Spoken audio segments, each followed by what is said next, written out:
Touchdown! What a run! In the first touchdown of the 12-team playoff. This is 365 Sports. Daniels keeps it, and he scores. 365 Sports is presented by IdealMRI.com. High-quality MRIs for $497 or less. IdealMRI.com. Your health is important, so is your budget. Underneath, Smith gets to the corner. Money on the rise. Touchdown, Jeremiah Smith. 365 Sports is also brought to you by Texas Farm Bureau Insurance, protecting Texans since 1952. Johnson buys some time. There's the tight end again, rumbling towards the end zone, and the touchdown for Ancio. Remember when you had a guy, someone who could fix anything? They're still out there at Batteries Plus. With their quick solutions and expert advice on batteries, key fobs, and phone repair, Batteries Plus will have you in and out and on your way in no time. Batteries Plus, the experts in charge. Klubnik's going to take off. Klubnik for the touchdown. Now here's David Smoak, Paul Catalina, and Craig Smoak. And good afternoon on this Thursday afternoon. And this is 365 Sports. I'm David Smoak, along with a couple of guys that have been with me for a long, long time, and I've been with them. Craig Smoak since he was born, and also with this show that started 5 years ago, and Paul Catalina as well, who is to my left. We will have a lot of different guests today, and we start with the head football coach at the University of North Texas, 5-0, Mean Green. Eric Morris joins us on 365 Sports. Eric, thanks for your time. We appreciate it. You have so many great storylines. I know a lot of them have been told from what you have at quarterback, among others. In your opinion, is there one particular storyline that might be flying under the radar? You got him?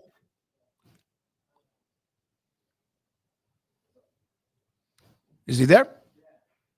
Can you hear me now? Yeah, now we can. We lost you for a second. Yes, sir. Thanks for being a part of it. Is there one storyline or two that maybe has flown under the radar with your 5-0 start? Oh my goodness. No, I don't think so. I think obviously, we're starting to gain a little bit of attention, which I think is deserved for our kids. Happy for our kids and our coaches who put so much hard work into this. And I think, the biggest thing for us now is to be able to handle these distractions that are around us. I think, being around Mike Leach for so many years, I'm pretty well versed and really letting these kids know that distractions are coming your way. I think more so than ever with social media these days. So to continue to harp on the things that have gotten us here and to continue to do the little things well that have given us a chance to be successful in these games, that we've earned an opportunity to now play in a big game in front of our home crowd. So just excited for our players, our fans, our university, to get some recognition and start getting on a little bit bigger stage. Well, your next two are tough ones. Obviously, I mean, they're all tough ones, I know, Coach, but USF and UTSA back-to-back after the bye. But so far, you guys have gone through the season and you've been able to win tough games on the road a couple of different times in overtime. What does that do building the character of a team going forward and confidence knowing that give you the ball at the end and you're probably going to get it done? Yeah, I think you hit the nail on the head right there. I think, you're building character one game at a time. You're learning how to win, I think is something that's super important in today's, college football more than ever, just because, with our team right now, we have a bunch of people that haven't played that much football together, although they played football a lot of meaningful snaps maybe at other places. Just to learn how to win as a team. I think, our defensive coordinator has done a phenomenal job coming in and really changing our expectations on that side, changing our standards on that side. So it's been fun to watch that continue to grow the confidence on that side of the ball. And so, yeah, it's been fun. I think, we're battle tested right now, winning on the road at Army and Western Michigan in two totally, completely different ways.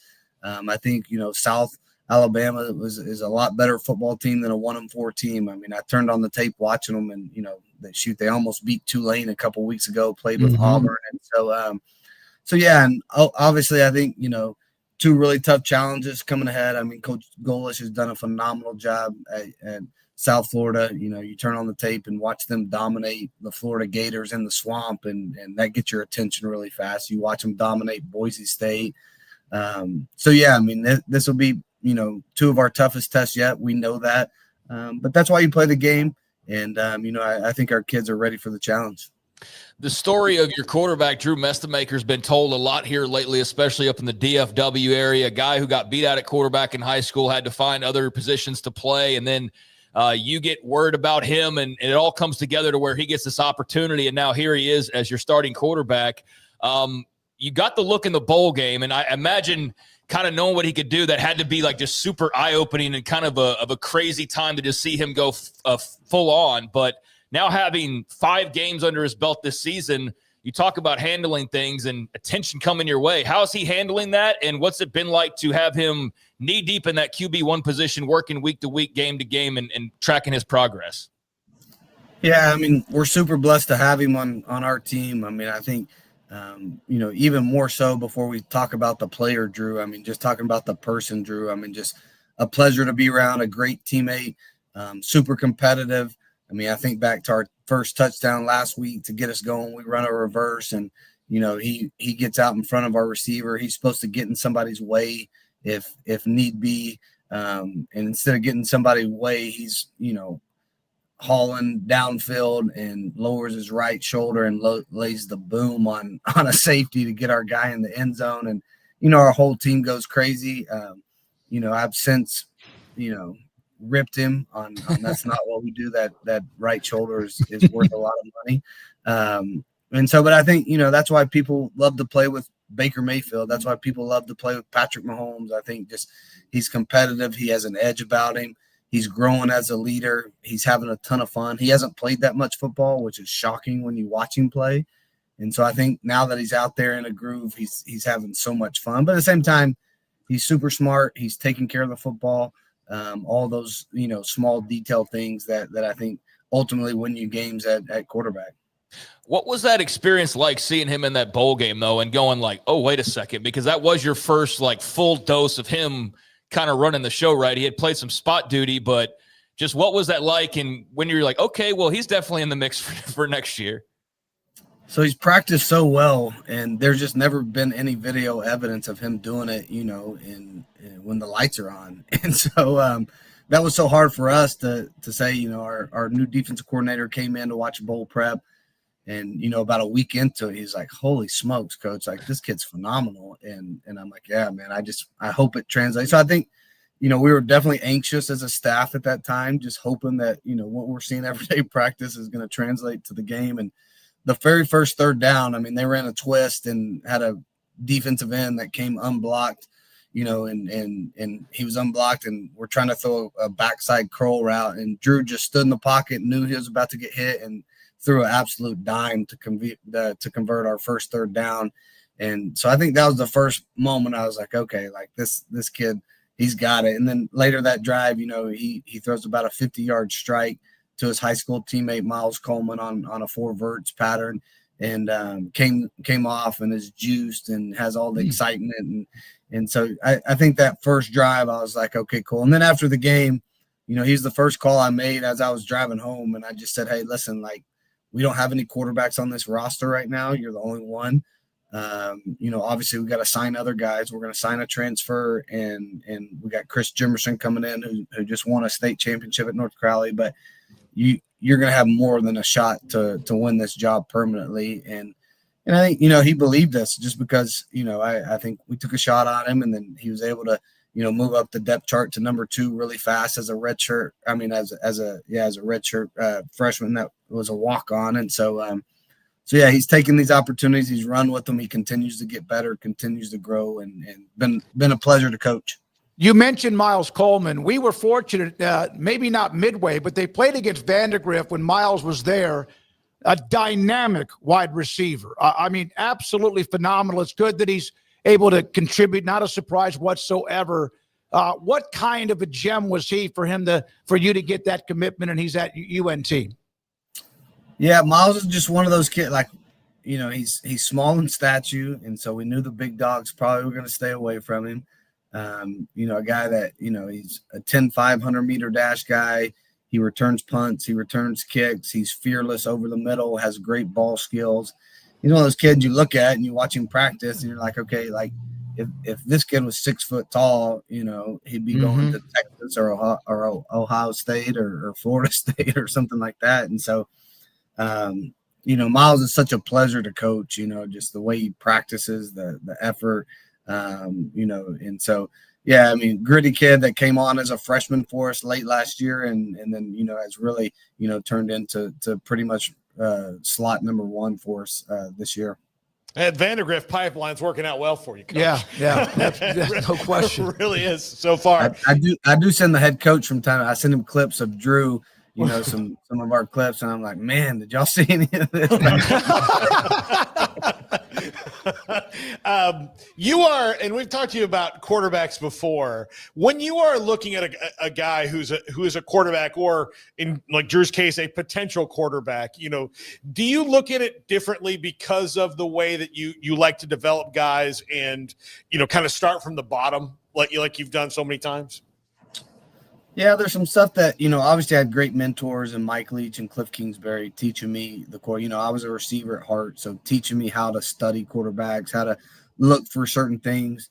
And, we want accurate guys. There's some stuff that I like mechanically, that I think have grown on me over time of watching so many, some non-negotiables. But then other than that, I think I love to figure out what kind of competitor they are.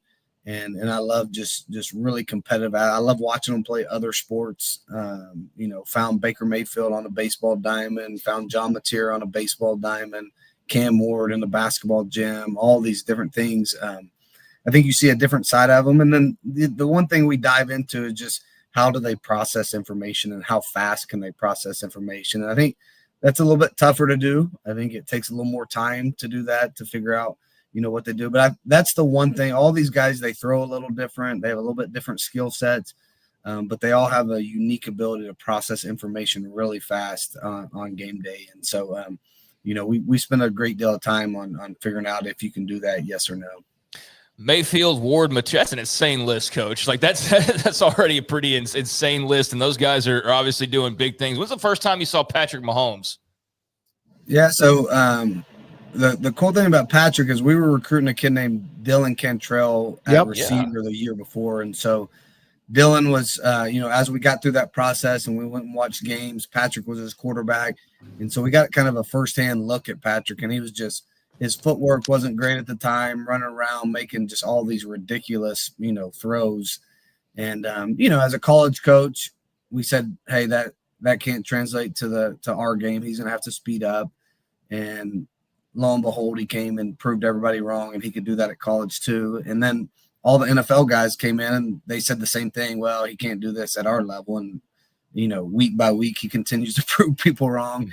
Now he's progressed. I mean, he's a really good timing. He can throw on time. He can do all the things.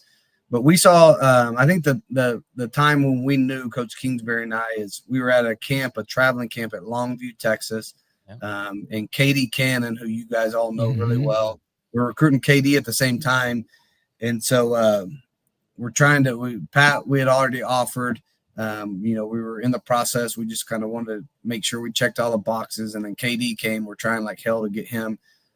So he runs a couple go patterns, and Patrick takes a 5-step drop, 2 hitches, and launches these things 75, 80 yards on a dot in one-on-ones. And throws a couple field comebacks to KD, who's as fast as there was in high school at that time.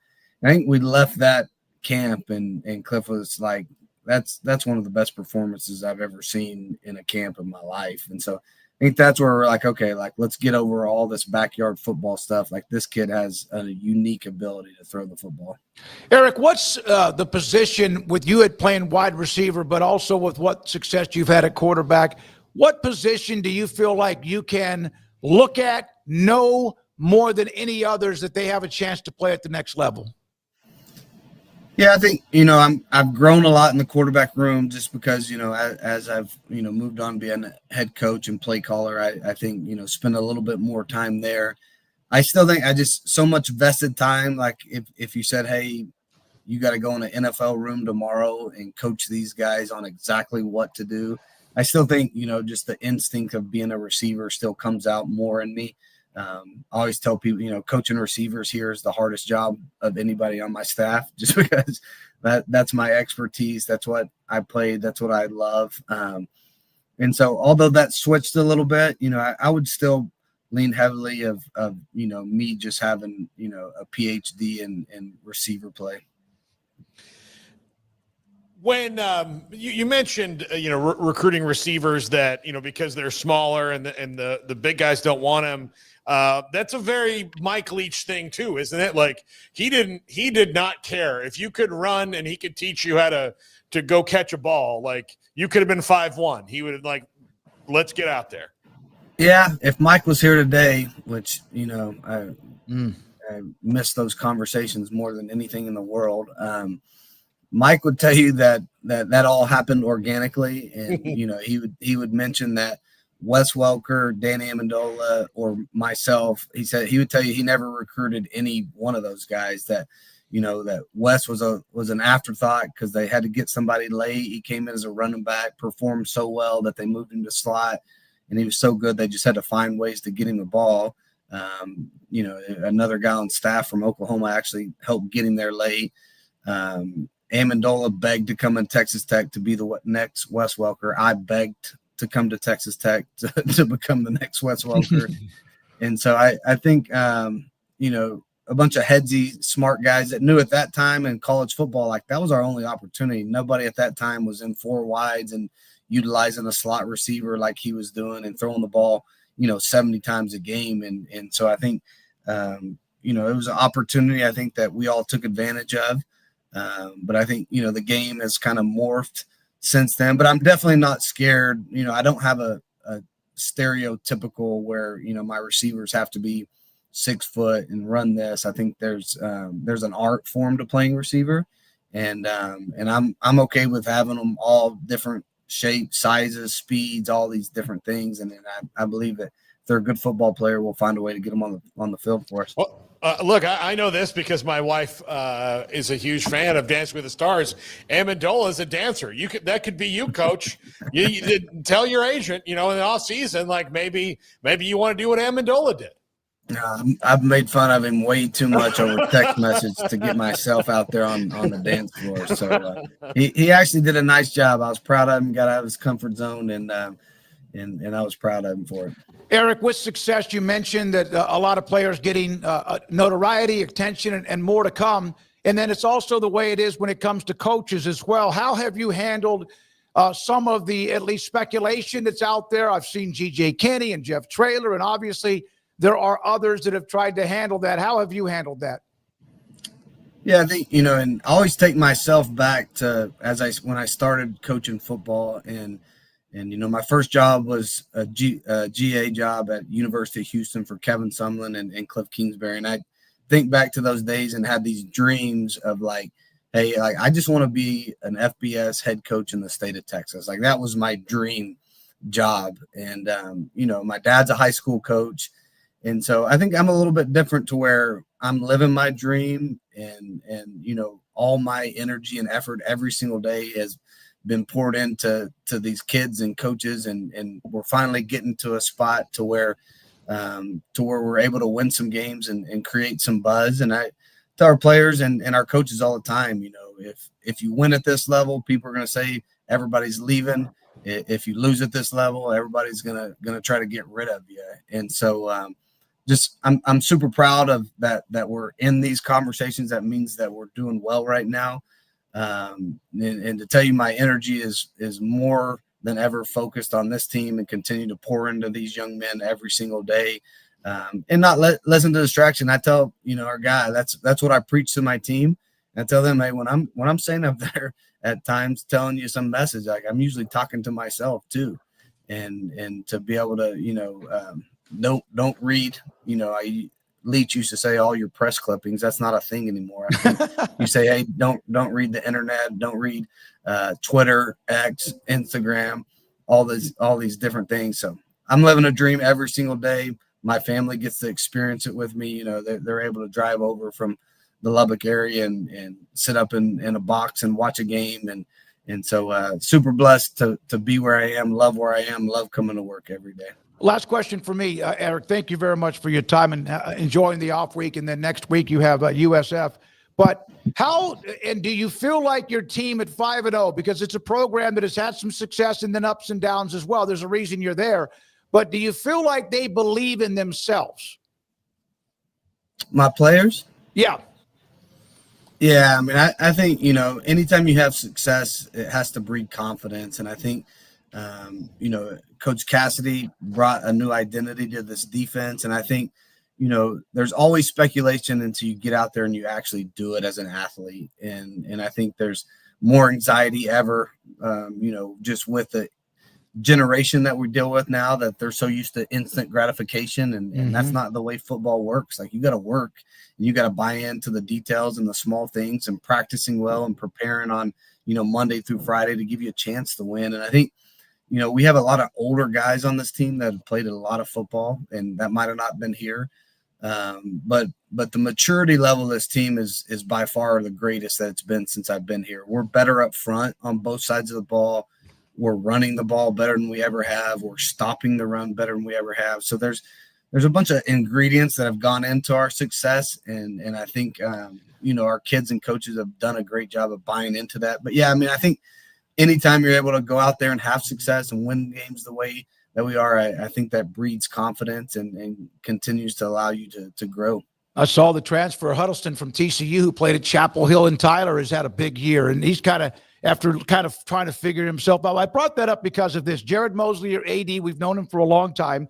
Somebody had mentioned about they always thought back in the past, and probably just a typical social media comment about that UNT in football has been a Charlie Brown and waiting for Lucy to pull the ball out. But I bring that up because Jared Mosley, I love this response. Hard to build consistent winners when your mindset is waiting for things to go bad. We need, and we are creating and committing to the future. We have many people back with the mean green and need to multiply that mindset. And he's done a great job with you as well, obviously helping run that athletic department. Just Jared Mosley is a superstar. I'll say that first and foremost. I mean, I think his attention to detail and finding ways to reach, you know, our alumni base, finding ways to reach the many that have graduated from here that still reside in the DFW area, to reach our students, I think has just done a phenomenal job. And I think, you know, winning cures a lot in this area. And I know, you know, a bunch of that falls on our shoulders as a program and the way we perform down the stretch here. And so I'm not oblivious to that. And so I think, you know, I've always said, hey, if we build it, they will come. And so I think this is a group effort right now. And I think our administration is doing a phenomenal job of getting the excitement level up in Denton, to be able to reach, you know, our fan base on new and unique ways.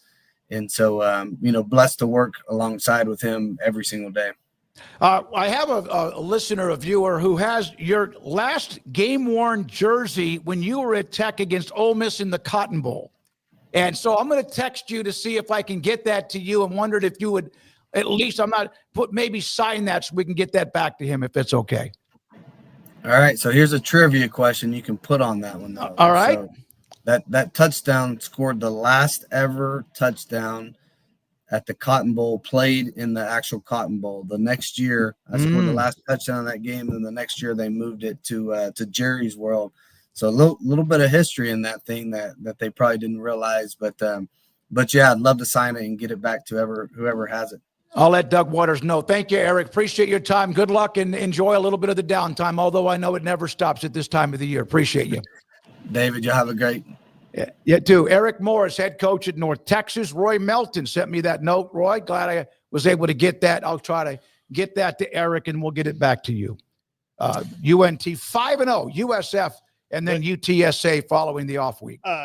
Jared Mosley put out a social media post. He wrote for the game next week. everybody, he's got a form letter that you can get to the doctor, like a doctor's like a doctor's note, like please excuse so-and-so from work today because it's Friday night in Denton and USF's coming to town. Yep. Well, absolutely. Yeah, it's a great start for them. Drew Mestamaker, for those that don't know his story, it's a really cool story that's being told a lot more now because he's the starting quarterback and a freshman for a 5-0 team there in the Mean Green, but played in high school and got his job taken. I don't know if you remember Deuce Adams, who's now at Louisville, but Deuce Adams comes in. I guess his father moved in, and you listen, Deuce Adams and his father moved in to take the job there on that staff, and then Deuce Adams takes over the quarterback job, and then Mestamaker's left with no quarterback spot to play, so plays various other roles, and then like word of mouth gets to Eric Morris, and he gets told about this guy, and there's very little film because he's not playing quarterback. He's playing other positions because he's not quarterback, but it's like, no, he can play quarterback. And so then I think he has like a private look at him or whatever it was. Anyways, it all ends up to where he sees enough to see that he likes something about this guy, even though there's very little to go off of. And then sure enough, after getting a little taste test of it during the season and in practices, they put him out there in the bowl game against Texas State, and he goes nuts. And they lost, but it was a shootout. And yeah, like he said, then he kind of told the rest of the story of like, hey, we need you to stick around. We're going to get some other guys because we got to fill out the room, but you're like the lead dog. And sure enough, he's been really, really good. I think had his toughest game this past week was like the South Alabama game, I think was probably his rockiest performance, but he's been really good at a really young age and without a lot of real experience, which is the crazy part. And I'm not surprised that if a guy like that's going to suddenly kind of blossom, it's under the tutelage of Eric Morris. I mean, when you're in Oklahoma State or you're any of these other schools that are opening up, or especially in this region going to open up, I know what he said about North Texas and they'll do whatever they can, but did you hear this list? Baker Mayfield, Cam Ward, John Mateer, Patrick Mahomes. Those are all on his resume. Those are all on like, I directly recruited and landed and got these kids. And now you got this Drew Mestamaker who nobody had really heard of. And I don't know what he turns into, but he's got 3 years to figure it out. So he's off to a great start as a guy who has barely played any quarterback in the last few years. So, I mean, if there's a quarterback whisperer, I know there's some candidates, but look no further. I mean, my God, Mayfield, Mahomes, Mateer, and Ward, that's insane. That's insane. No, you just like you turn in your resume. I recruited and coached these guys. Boom, boom, boom, boom. That's it. That's last year's, it's a multi-time, maybe the greatest quarterback in football history in Patrick Mahomes. So it's cool to hear him. And Dylan Cantrell was an awesome receiver at White House. Dylan Cantrell was great.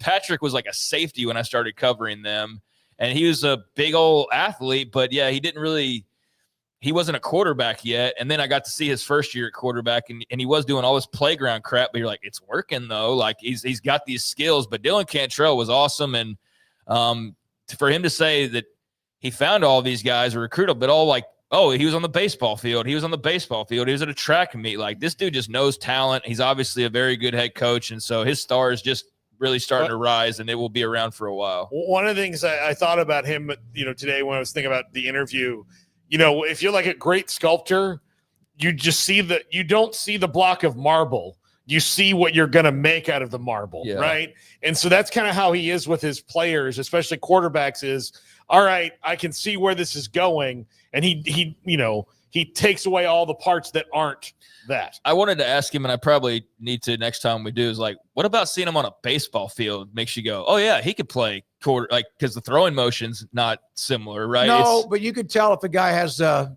touch or that's what a gun. I mean. Is like, I'd like to ask him that the next time we have him, to just elaborate a little further on what you look for when a guy's out there playing baseball. Because track, you're like, okay, he's fast, and you see the running motion and all of that, but yeah, that's an insane list. I don't know that anybody can compete with that. I mean, that level of, and all of them are Texas guys, but that level of development to where they are now. I mean, Mayfield's still kicking around the league and a Heisman Trophy winner. Cam Ward, did he win the Heisman? No, but he number one overall draft pick. Yeah. He would have if there wasn't a human being on earth named Travis Hunter. Okay, Travis Hunter. Yeah. Of course. I couldn't remember exactly, but a finalist, the runner-up, number one overall draft pick, John Mateer, the biggest free agent, quarterback out there in the portal this season. and then Patrick Mahomes, maybe the GOAT when all is said How about and done. the note with KD Cannon throwing 60, 70, just darts, because that KD could run that better than anybody. Well, I mean, Mahomes to Cannon would have been insane stuff. They still would have given up 50 and lost 52-50 because that was that era for Tech. But no, KD Cannon was a speed demon, and Mahomes throwing to him in camp settings. I can see where they were amazed by what they were watching. Get in the car, driving away. Hey, by the way, Deuce Adams, Vandergrift High School. That's where Mestamaker came from. So the Deuce Adams at Louisville. We watched both of them. We didn't see Mestamaker. We didn't see him. Deuce Adams was really good. Yeah, he was fantastic. That was my last year. Yeah, well, he can send people into retirement, defensive coordinators, broadcasters. Thank you very much to UNT North Texas for that opportunity with, of course, Eric Morris at 5-0, and Roy Melton will take care of you. Yeah, shout out to the Mean Green. I mean, it's a great start. Denton's a fun city. I think it's kind of a little bit of a hidden jewel in some ways when you talk about cool college towns and fun places to be around the state of Texas. I think those that know, and he's got a good gig there, but definitely understand all the outside attention that's also going to be brought his way, especially with jobs regionally opening up. But we're going to hear his name for a long time, and hopefully for UNT's sake, it's him winning big conference titles and doing all of that. But certainly they're in a really nice place right now, and he's got that thing humming. So good luck to them moving forward, especially these next couple of weeks. Hell of a showdown coming up. So looking forward to watching that. Roy, I will have North Texas give me an address. I will send that to you for you to send the jersey and get that done. Last player to score a touchdown at the old Cotton Bowl where they played that game and beat Ole Miss that day. When we come back, Sam Kahn, Max Olson, Taylor McCarg, all of that and more. We'll have our Big 12 picks today too. This is 365 Sports. The Baylor Alumni Fan Engagement, Baylor Alumni Group. It is Doug Furch. It is Paul Thorpe. And they have a busy weekend coming up because Baylor is at home against Kansas State. And so what do they have for you? Well, they have their every time there's a home game, they're at their tailgate area across the pedestrian bridge, which is kind of just a little bit like a pond or a reservoir, whatever you call it, off the Brazos River. And that is where they will be. And they'll be there early in the morning with food and entertainment, shows, and much more. And also, if you want, pick up a couple of little, I guess you could say, green and gold, maybe some pom-poms or something. I don't know, but they'll have that available like they did when they played against Auburn, like they did when they had the game against Arizona State and Samford, and like they'll do on Saturday morning too.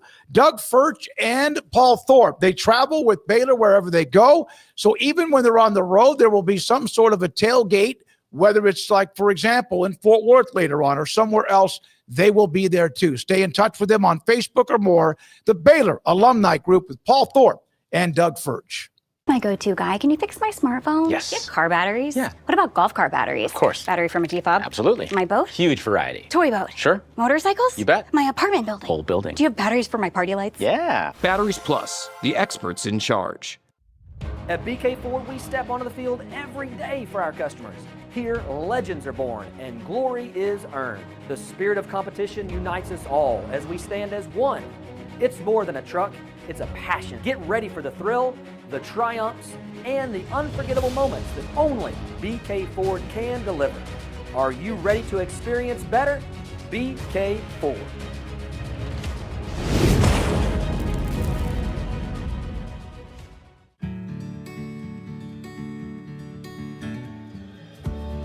Whatever it is you wrangle, whatever seeds you sow,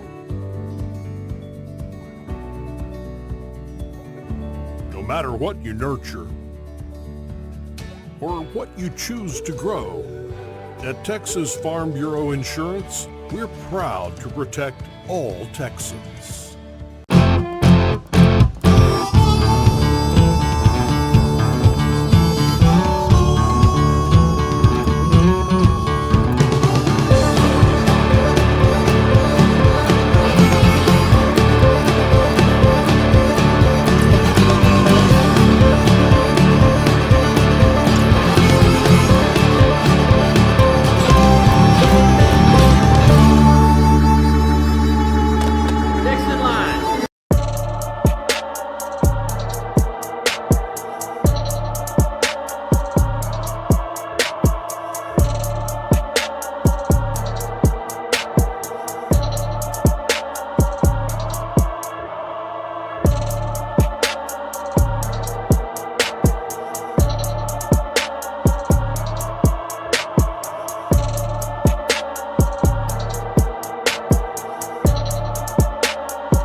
You got batteries for my side-by-side? Yes. Replace my flashlight? Sure thing. What about my business? Oh, good one. 100%. Batteries for my fleet of trucks? Gas floor scrubbers? Yes, and fire panels. We have pallets of batteries. Well, what about... As your go-to guy, if it needs a battery, we have it. Well, that's all you had to say. Could have led with that. Batteries Plus, the experts in charge.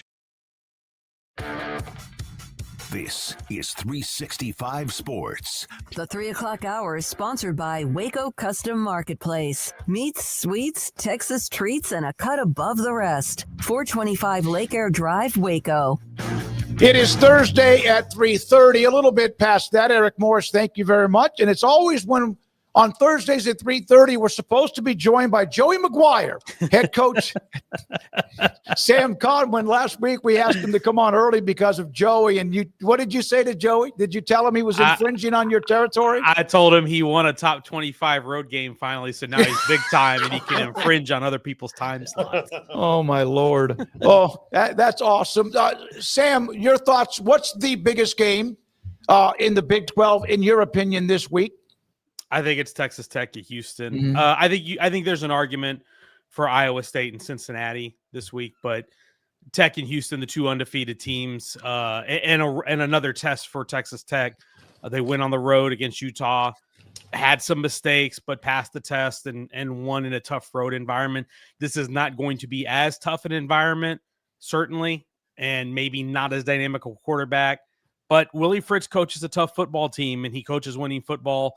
And Houston, even though they had a little bit of a rough start and rough go until late in that game against Oregon State, they're an undefeated football team, and that place is going to be packed on Saturday, and it's going to be a really good crowd. I'm sure there will be some Red Raiders mixed in there as well, but it's another test, and it's a chance for, especially after the off week, for Tech to prove that it can stay consistent. Because if they are going to win a Big 12 title, or if they're going to be a college football playoff contender, you've got to go take care of business in games like this. Oklahoma State and Arkansas both looking for coaches. You wrote the column this week, Sam, about, really where they're probably going to go fishing first is in the state of Texas, whether it's Eric Morris, who we just had on the show before you, or Rhett Lashley at Arkansas. Arkansas is a uniquely complex situation if they do want Rhett Lashley because of SMU and how much money they do have. Oklahoma State, though, is as wide open a search as I can possibly imagine, especially given that any of those coaches like Traylor or Morris or GJ Kenny would fit. Yeah, you think about the archetypes in a coaching search. You have the alum that the fans would love and would get everybody charged up, which would be your Zach Robinson in Atlanta. Or you have your hot, trendy G5 head coach, which would be your GJ Kenny, your Eric Morris, maybe your Jeff Traylor, not as young as those two, but certainly a trendy name. You have your established Power 4 coordinators, the guys like Will Stein who are out there. The other G5 coach, I forgot to mention, Alec Galesh, the guy who's been there at Oklahoma State before. You have all types of guys that you typically see that fit all these categories for Oklahoma State. I think, in my opinion, the best move for Oklahoma State is to dip back into the state of Texas, because I think it opens the door back for them to recruit the state of Texas. Because I believe early in Mike Gundy's tenure, when they were really good, one of the things that they were really good at was finding underrated Texas talent and developing those guys as stars. And not always underrated. I mean, Des Bryant was a star when he came out, and they ended up landing him and getting him into school, and obviously went on to a great career. But there's a laundry list of guys who they got out of this state that turned into really good players for them. And I think they've gotten away from that in the last few years. I talked to a lot of personnel directors and coaches down here who told me they hadn't really seen Oklahoma State recruit as hard in the state of Texas. Not to say they're not getting guys, but they have not been as competitive for the top Texas talent as they had been early in Gundy's tenure. I think that's something you got to fix if you're going to get that program back up right. That's a really interesting point. I can vouch for that. Doing the Earl Campbell Award stuff every week, Oklahoma State's, they had Tylen Wallace there for a little while, but like compared to the Kendall Hunters and the Brandon Pettigrews and the Des Bryants, like they used to feast on Texas guys at the skill spots. Yeah, you're right. So yeah, you make a great point right there. We're sitting here talking to Eric Morris, and Sam, I think you need to start planting the seeds for the book to write with him one day, just the Quarterback Whisperer book, because I don't know if it gets any better than discovering and helping develop and land Baker Mayfield, Cam Ward, John Mateer, Patrick Mahomes, and now they got this freshman Drew Mestamaker, who's his own fun story out there in Denton. So Yeah, man, just an idea. Just throwing that out there for you. Yeah, the thing is it's not like, okay, Cliff Kingsbury, who was a really good quarterback evaluator, he found some underrated guys, certainly, but he found also guys that had real talent, 3-star guys that recruiters identified that we had offers elsewhere. You know, Patrick Mahomes was a guy, obviously, who was also a baseball player. He was the son of a baseball player, and you watched him play, and you could see some of the talent. It's much harder to do, in my opinion, what Eric Morris has done, which is find a guy like a Cam Ward who played in a wing T offense, and you've got to project those skills if they're going to fit your offense. To find a John Mateer whose only offers were FCS offers, and to trust and say, you know what, this guy's good enough, let's go get him. Or to get a Drew Messamaker, I don't even know. This is something I need to talk to Eric about when I go up to see him in the next week or two. How the hell did you find a guy who hadn't been starting high school games? Like, how does that work? You know, I know that we know the Kyle Trask story at Manville, but Kyle Trask split time with De'Aaron King. And Drew Messamaker, I need to dig into more of his story and see how much time he actually played. But how do you find guys like that? Is it the camp circuit? Is it somebody recommends them from a coach? Like it takes some real work, and more importantly, it takes real guts and real trust, because you guys know this. When coaches recruit somebody, one of the first questions they ask is who has offered him. And if somebody that they respect has offered him, they're more likely to chase him. If nobody that they respect or nobody that they know has offered him, it seems a little risky. And it's like, well, do we want to stick our neck out and offer this guy? So it takes real guts to offer guys that nobody else will. And Eric Morris has done that. Yeah, they say they don't look at the stars, but they want to know who's been offering a player. Yeah, and sometimes maybe nobody, and you still end up with a gem like they seem to have right now with Mestamaker. Sam, when it comes to A&M as Mississippi State coming up this week at College Station, Jeff Levy's done a really good job from the first start, and then they've turned the corner now. How much, we don't know, because they just lost that heartbreaker to Tennessee. What A&M seems to be just kind of chopping wood. That's Mike Elko's way. Is that how you feel he's been able to kind of make sure they're not too up or too down? Yeah, I think they've brought the kind of approach that you expected Mike Elko to bring when he got hired. They've been pretty disciplined. Well, exceptional last week with the penalties. That was a little bit uncharacteristic. But when I say discipline, I don't mean on the field. I mean off the field. I mean in terms of organization, accountability within the program. You don't have a lot of headlines about stuff that's going on down there, which I think you couldn't say that about his predecessor. I think there was a lot more coming out of that building when Jimbo Fisher was there. So Elko's restored some order in that sense. The other thing that's been really impressive is that he flipped that roster really quickly. I was looking over it yesterday, and of the 85 scholarship guys on the roster, 61 on the current roster have been signed by Mike Elko. So they pretty quickly were able to backfill the losses from that disastrous 2022 class, because out of 30 high school signees, 24 of them aren't on campus anymore. So you only got 6 of those guys left. That should be your senior and your redshirt, your senior or your redshirt junior class right now. Most of those guys are gone. So they did a really good job of backfilling the portal to restock that roster. And they did use and leverage some of the guys that stayed, the Le'Veon Mosses, the Marcel Reeds, and develop some of these guys, the offensive linemen.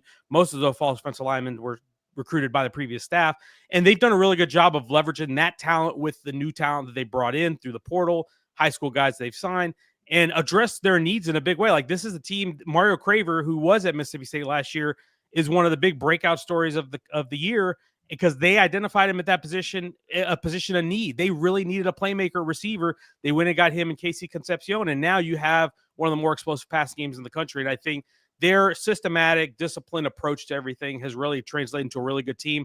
And I think if they win this game against Mississippi State on Saturday, I think we really do have to consider them a real deal college football playoff contender.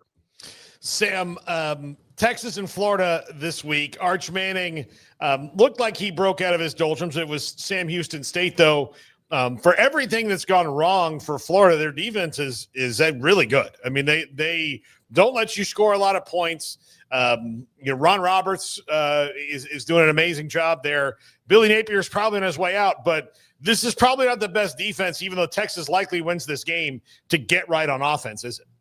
Yeah, this is definitely going to be a challenge, because I think Ron Roberts is a salty veteran defensive coordinator, and if I know him, especially with this situation with an Arch Manning who His confidence has been up and down. I think he really got it back against Sam Houston, but this is a different atmosphere in the Swamp. And if you're Ron Roberts, you probably want to heat Arch Manning up, and you want to see Kenny handle it, because the thing that I've seen with Arch is that when he's on and things are right, it looks good. Last year, there was a play against Mississippi State where he stood in there and took a monster hit and delivered a dime about 45 yards downfield to DeAndre Moore. He did that again against Sam Houston. But then there are other times where he doesn't seem right, where the mechanics are off, the happy feet are there. Maybe he's holding the ball too long. He's not seeing the field well. And if you're Ron Roberts, I think you want to heat up Arch Manning and bring a lot of pressure early and test and see, okay, what are we going to get today? And make him beat you, because Texas – Texas really has been a team that has beaten teams in the last couple of years with their defense and a really good running game. And if you can heat up Arch Manning and make them a little bit one-dimensional and get him a little nervous, then I think you have something to work with. But I still think overall this Texas team is more talented. I agree with you. I think they're going to go in there and win. And if I had to put my bet on it, I think the fact that Arch got that out of his system and started to feel like he got his confidence back, granted it was against Sam Houston, I think if he can get off to a quick start on Saturday and gain his confidence early in the first couple of drives, I think you could see them take control of that game really quickly. How did you evaluate the TCU loss to Arizona State? Highly competitive game, had a chance to win there at the end, maybe should have won if a couple things go differently. But, Sam, they seem really one-dimensional, and they don't have a great line, so that leads into being one-dimensional on offense at least. How do you feel about the Frogs coming out of that game? I was really shocked. I thought they were going to go in there, and what I saw at the start of that game was what I expected, and then what I saw in the second half was a complete opposite. You saw a team that could not run the football. You saw a team that did not take care of the football, and that to me was really shocking, because I thought they had been pretty good throughout the first part of their schedule, really playing good, sound football, clean football, and being a versatile offense. And, certainly having some personal losses, in the backfield doesn't help that. But they, to me, still have a good enough roster to not be in a situation where you have to be so one-dimensional. And then Josh Hoover, who I think is one of the best pure passers in the country, just made some really tough decisions that I think he'd like to have back. And that certainly that last throw was one of them. But what's key for TCU is bouncing back from that. Can you respond from that? Because you know what, you're going to lose Big 12 games. That's just the life in this conference, and losing at Arizona State is not the end of the world. But that's one where TCU, I'm sure, probably after that one looked in the mirror. It's like, man, we let that one get away, because that was a game they probably should have won. Sam Conn with us on Thursdays at 3:30 on 365 Sports. What are your thoughts about the young man at Ole Miss that's putting on Chambliss, the quarterback, and what he's meant? He looks like he's been playing at that level. Great player at a national championship, Ferris State, great program in Division II, and what you saw from him last weekend. Yeah, it's been a really tremendous story, and what a revelation he has been this year. He was one when they took him in the portal this offseason. I was really interested, just kind of looked around. I was like, yeah, how do you find a guy like this? And kudos to their scouting staff, their personnel staff, for being able to find a guy like that, because they knew with a young quarterback in Austin Simmons, a first-time starter, you want some depth and you want a guy who has some real snaps. And it's so hard to find that now in this era, because the starter depart mentality that you have at quarterback. If a guy's not starting, he's going to move on. So you can't keep a veteran 2, 3, 4 years on your roster waiting for an opportunity. So the other way to find it is to find a transfer from a lower level, whether you're a power forward getting a G5 or an FCS, or in this case, a Division II transfer, who says, hey, you know what? Here's an opportunity to prove myself. He had already won at the highest level in Division II and accomplished a lot there. And it was a chance to say, hey, let me go test and see what I can do at the next level. Even if he had been a backup, I don't know what he got paid. I'm sure he got paid well. But you get a chance to get some money in your pocket, and also have a chance to test yourself against some good competition in case injury happens. And guess what? Injury happened. And everybody you talk to around that program really loves him. Like, they love that kid. They love his approach. They love the way he approached everything this offseason. And when his opportunity came, he took full advantage of it. And he's been so much fun to watch, and really, to me, has given a new dimension to that offense. I think he's a little bit more dynamic of an athlete on the ground than certainly Austin Simmons was. And I've been having a lot of fun watching him. I'm intrigued to see how far he can take this. Sam, great to see you. Appreciate it. Thank you very much. It's Sam Conn, theathletic.com. Every Thursday, we love it when he's here. They call it in the chat room Conn time. And that's exactly what it is. Yeah. That's a terrible Shatner. Yeah. Oh, that too. Yeah. Yeah. Well, we need the deep voice type to do that. Yeah. Yeah. Yeah. Shatner's definitely a unique dude too.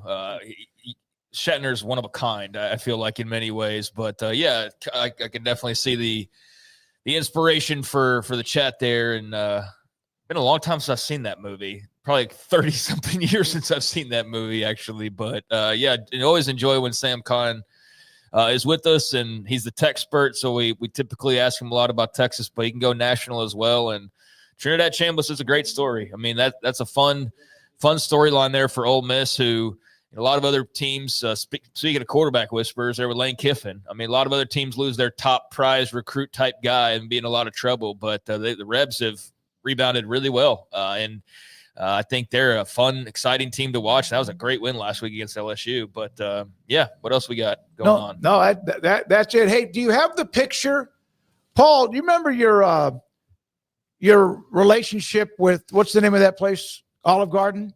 Yeah. I had lunch today at Bubba's 33, and I was, from another Italian's perspective, asked to order Stromboli. Who was the other Italian? That's not important right now. No, I know who it was. But I know who it was. Have you had it at Bubba's? No, I've not. You need to. It was I'm delicious, because sure. that's not something I would have ordered at any time at lunch. Let me just ask you. It ends in a vowel. Hey, Andrew, are you Italian?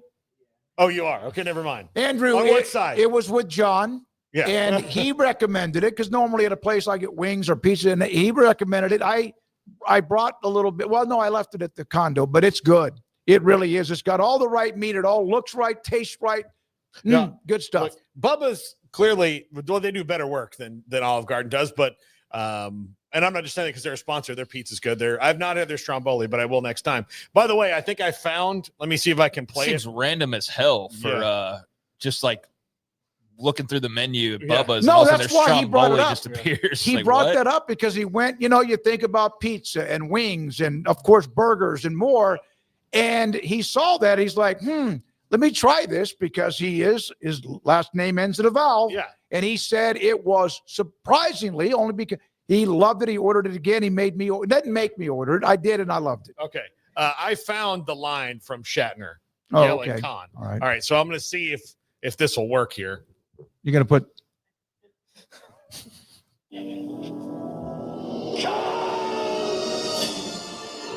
There you go. Can we put that on the next time he's introduced and have that at the trailer? Sam Khan, whatever. Yeah. Okay. All right. Like at the very end when he's like getting ready to hang up as an outro type of thing. Yeah. Well, you remember now we've claimed that he was becoming somewhat diva-like, and now he wants his open with that. That's from the chat room, so that's great to get Sam on. Coming up around the corner, Max Olson on many things college football as well. And when Taylor McCarg joins us right after that, he'll have games this week, CBS and ESPN.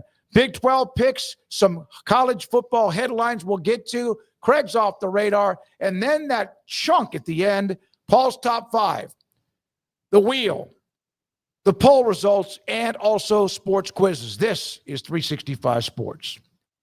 And it's Waco Custom Marketplace, home game.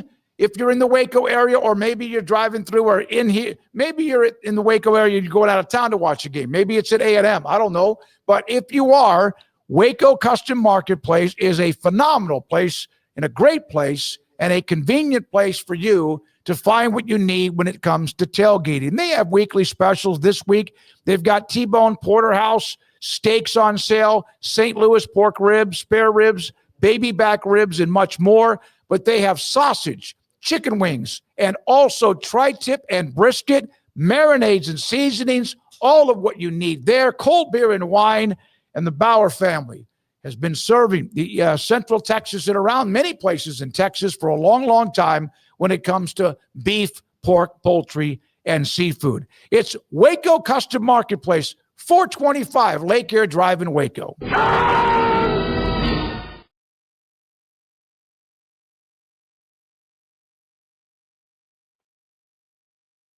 Alan Samuels in Waco, your Central Texas commercial headquarters. Get a new Ram 2500 Crew Cab starting at just $43,990. Don't miss the savings during the Make This the Summer event. Alan Samuels. Come by. Let's be friends. Let Camille Johnson Realtors guide you seamlessly through the process of buying your dream home or selling your current one. Commercial, farm and ranch, or residential, Camille Johnson Realtors can smoothly and successfully lead you through any transaction. With a team of 28 experienced agents who are excited about serving you, Camille Johnson Realtors services the entire greater Waco area. If you're in the market to buy or sell, contact Camille Johnson Realtors, 104 Midway Center in Woodway, or find them online at www.camillejohnson.com. Camille Johnson Realtors, elegant, charming, warm. Welcome home. Pizza, burgers, and Bears football. There's no place around Waco that serves them all other than Bubba's 33. Come show your green and gold and enjoy some of Waco's best food and beverages while watching your favorite team, the Bears. When real Bears fans get hungry, Bubba's 33 is the #1 spot for ice-cold drinks, hand-stretched, stone-baked pizzas, and bacon-infused burgers. Join us for indoor or patio dining. Bubba's 33, Waco's restaurant and proud supporter of Baylor Bears football. Sick 'em, Bears. Don's Humidor, your home with a 48-foot walk-in humidor with the elite cigar brands from around the world, including the #1 cigar of the year, Aging Room Cuatro Nicaragua. Plus, they have the great brands like Macanudo and Artur Fuente, Rocky Patel, Aston, and so much more. CBD, great for sore muscles, aches and pains, sleep, Vita Dreams, and anxiety, mild depression, general health and wellness. Their staff very knowledgeable on the subject. Don's Humidor in the Townwood Shopping Center off Valley Mills in Waco. Ready to take your business to the next level? Carrion Solutions has got you covered. We deliver world-class IT consulting, including Quest On Demand and Migration Manager, M365 and Exchange migrations, Active Directory assessments, security hardening, and Windows Server upgrades. Our experts specialize in consulting, monitoring, support, and managed IT services. We promise vision, professionalism, and unbeatable value. Satisfaction guaranteed. If you're not happy, we make it right. Remember the name Carrion Solutions. For more info, email sales@carrionsolutions.com or visit carrionsolutions.com. That's CARRION solutions.com. Carrion Solutions, IT success guaranteed. At Ideal MRI, we feel blessed to be part of the Waco community. We're a small family business here in Central Texas. At times like this, the cost of healthcare has never been more important. And unfortunately, significant illnesses and injuries still occur. And that's why Ideal MRI is open and here to serve you through this difficult time. So if you need an MRI, ask your doctor about Ideal MRI. You can schedule online in minutes at idealmri.com or call 833-IDEAL-MRI.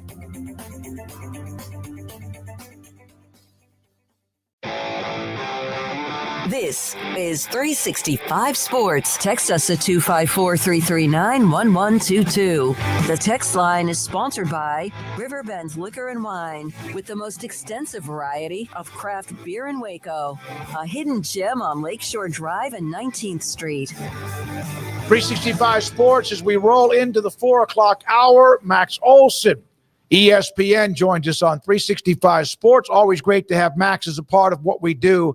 Max, thank you very much for your time. Craig and Paul, David Smoak, your thoughts about this weekend and Vanderbilt. Let's start with them trying to win back-to-back years, and I'm not so sure everyone's not wondering what might happen as good as Alabama looked against Georgia. Smokey, great to be on with you. I really appreciate you starting with football questions and like on-the-field questions. And in fact, if you ask me off-the-field questions, I'm going to reserve the right to pass today. How about that? What? I don't think he wants to talk about private equity. Oh, well, that's it's possible. I do not want to talk about private equity. Well, good. That is a solid read there. There you go, by Paul. I honestly, I know it's out there. I know there's stories, and we were going to have. No, I'm just teasing you guys. There's just so much stuff going on at once, right? Like I feel like it always distracts away from the games and like what's ahead of us here. But yeah, Bama Vandy. I love it. I think that. Look, Diego Pavia certainly believes he can beat anybody on any day, home or away, and I think people will be watching this one very closely. It was such a beautiful thing last year, that moment when everyone's like, "Oh no, we have to turn on the Vandy Alabama game. Like, what is going on here?" And I don't think this is going to be one of those. I think Bama will take care of business, but God, I love the toughness of this Vandy team. They have played well against good opponents so far this season. I don't think it's going to be easy. I think Bama takes care of business. But if it's another 4-quarter, like down to the final minutes kind of game, what a treat that would be. Yeah, I think 10.5 might be too big of a number for this one in the spread. I'm with you. I'm with you on that.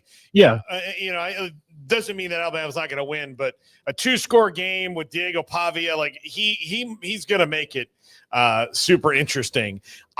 I think the most interesting game of the week that a lot of people around the country are going to talk about is Iowa State and Cincinnati, because the Bearcats look like they are growing into something, and they came back, beat Kansas last week, and Iowa State is down a lot of bodies on defense right now, particularly their 2 cornerbacks. Is Iowa State good enough overall to overcome that against a quarterback like Brendan Sorsby, who's come into his own? Yeah, it's really tough that, that Jontez Williams injury, he is really, he's been such a good playmaker for them, grabs a lot of picks, really an all Big 12 type of corner. And to lose him the way they did with like 3 minutes left in a blowout is just so brutal. And you combine that with Jeremiah Cooper going down. It puts Iowa State in a tough spot. They went through this a little bit last year at linebacker. They were so beat up at linebacker and needed, walk-ons and reserves to step up. And I think it'll be a little bit similar this year in terms of asking new guys to step in here. But, you're right. Brendan Sorsby, I think post-Nebraska has played really, really well. And, I know he didn't throw for many yards in Kansas City, but I think you've seen his ability to also run the ball, to scramble and get first downs and extend plays. I think he's like when we do these graphics in August of like notable Big 12 quarterbacks returning. I know Texas Tech fans got mad when Baron Morton gets left off, but Brendan Sorsby definitely was getting left off those. And I think he's playing at a really high level this year and has been one of the best in the conference in QBR. I do think this is going to be a tough one for Iowa State. I like Iowa State to survive, but it's going to take Rocco Beck really, coming up in the clutch again, I think, as we've seen a few times. So a few days ago, I know we're now looking ahead time here on a Thursday, but I got to go back to last weekend and where you were. You were in Happy Valley for the whiteout, Penn State and Oregon, and what a game that turned out to be. Max, just your thoughts. How many times have you been to Happy Valley, and just kind of where was that in your sort of catalog of experiences, and what'd you walk away from thinking about the most? Yeah, first time at Penn State for a game for me. I got to go visit that campus one time when I was in college, but unbelievable experience. The game didn't kick till like 8 Eastern. It was, the atmosphere was as crazy as you would expect. That whiteout was so impressive. And, I honestly, I think my kind of takeaway from that game, look, certainly Oregon looks to me like a national championship contender and a team that is taking the pain of last season and building on it and really ready to kind of run it back here. But man, at 17-3, that game should have been over. I thought with 12 minutes left, you started to see some fans hit the exits.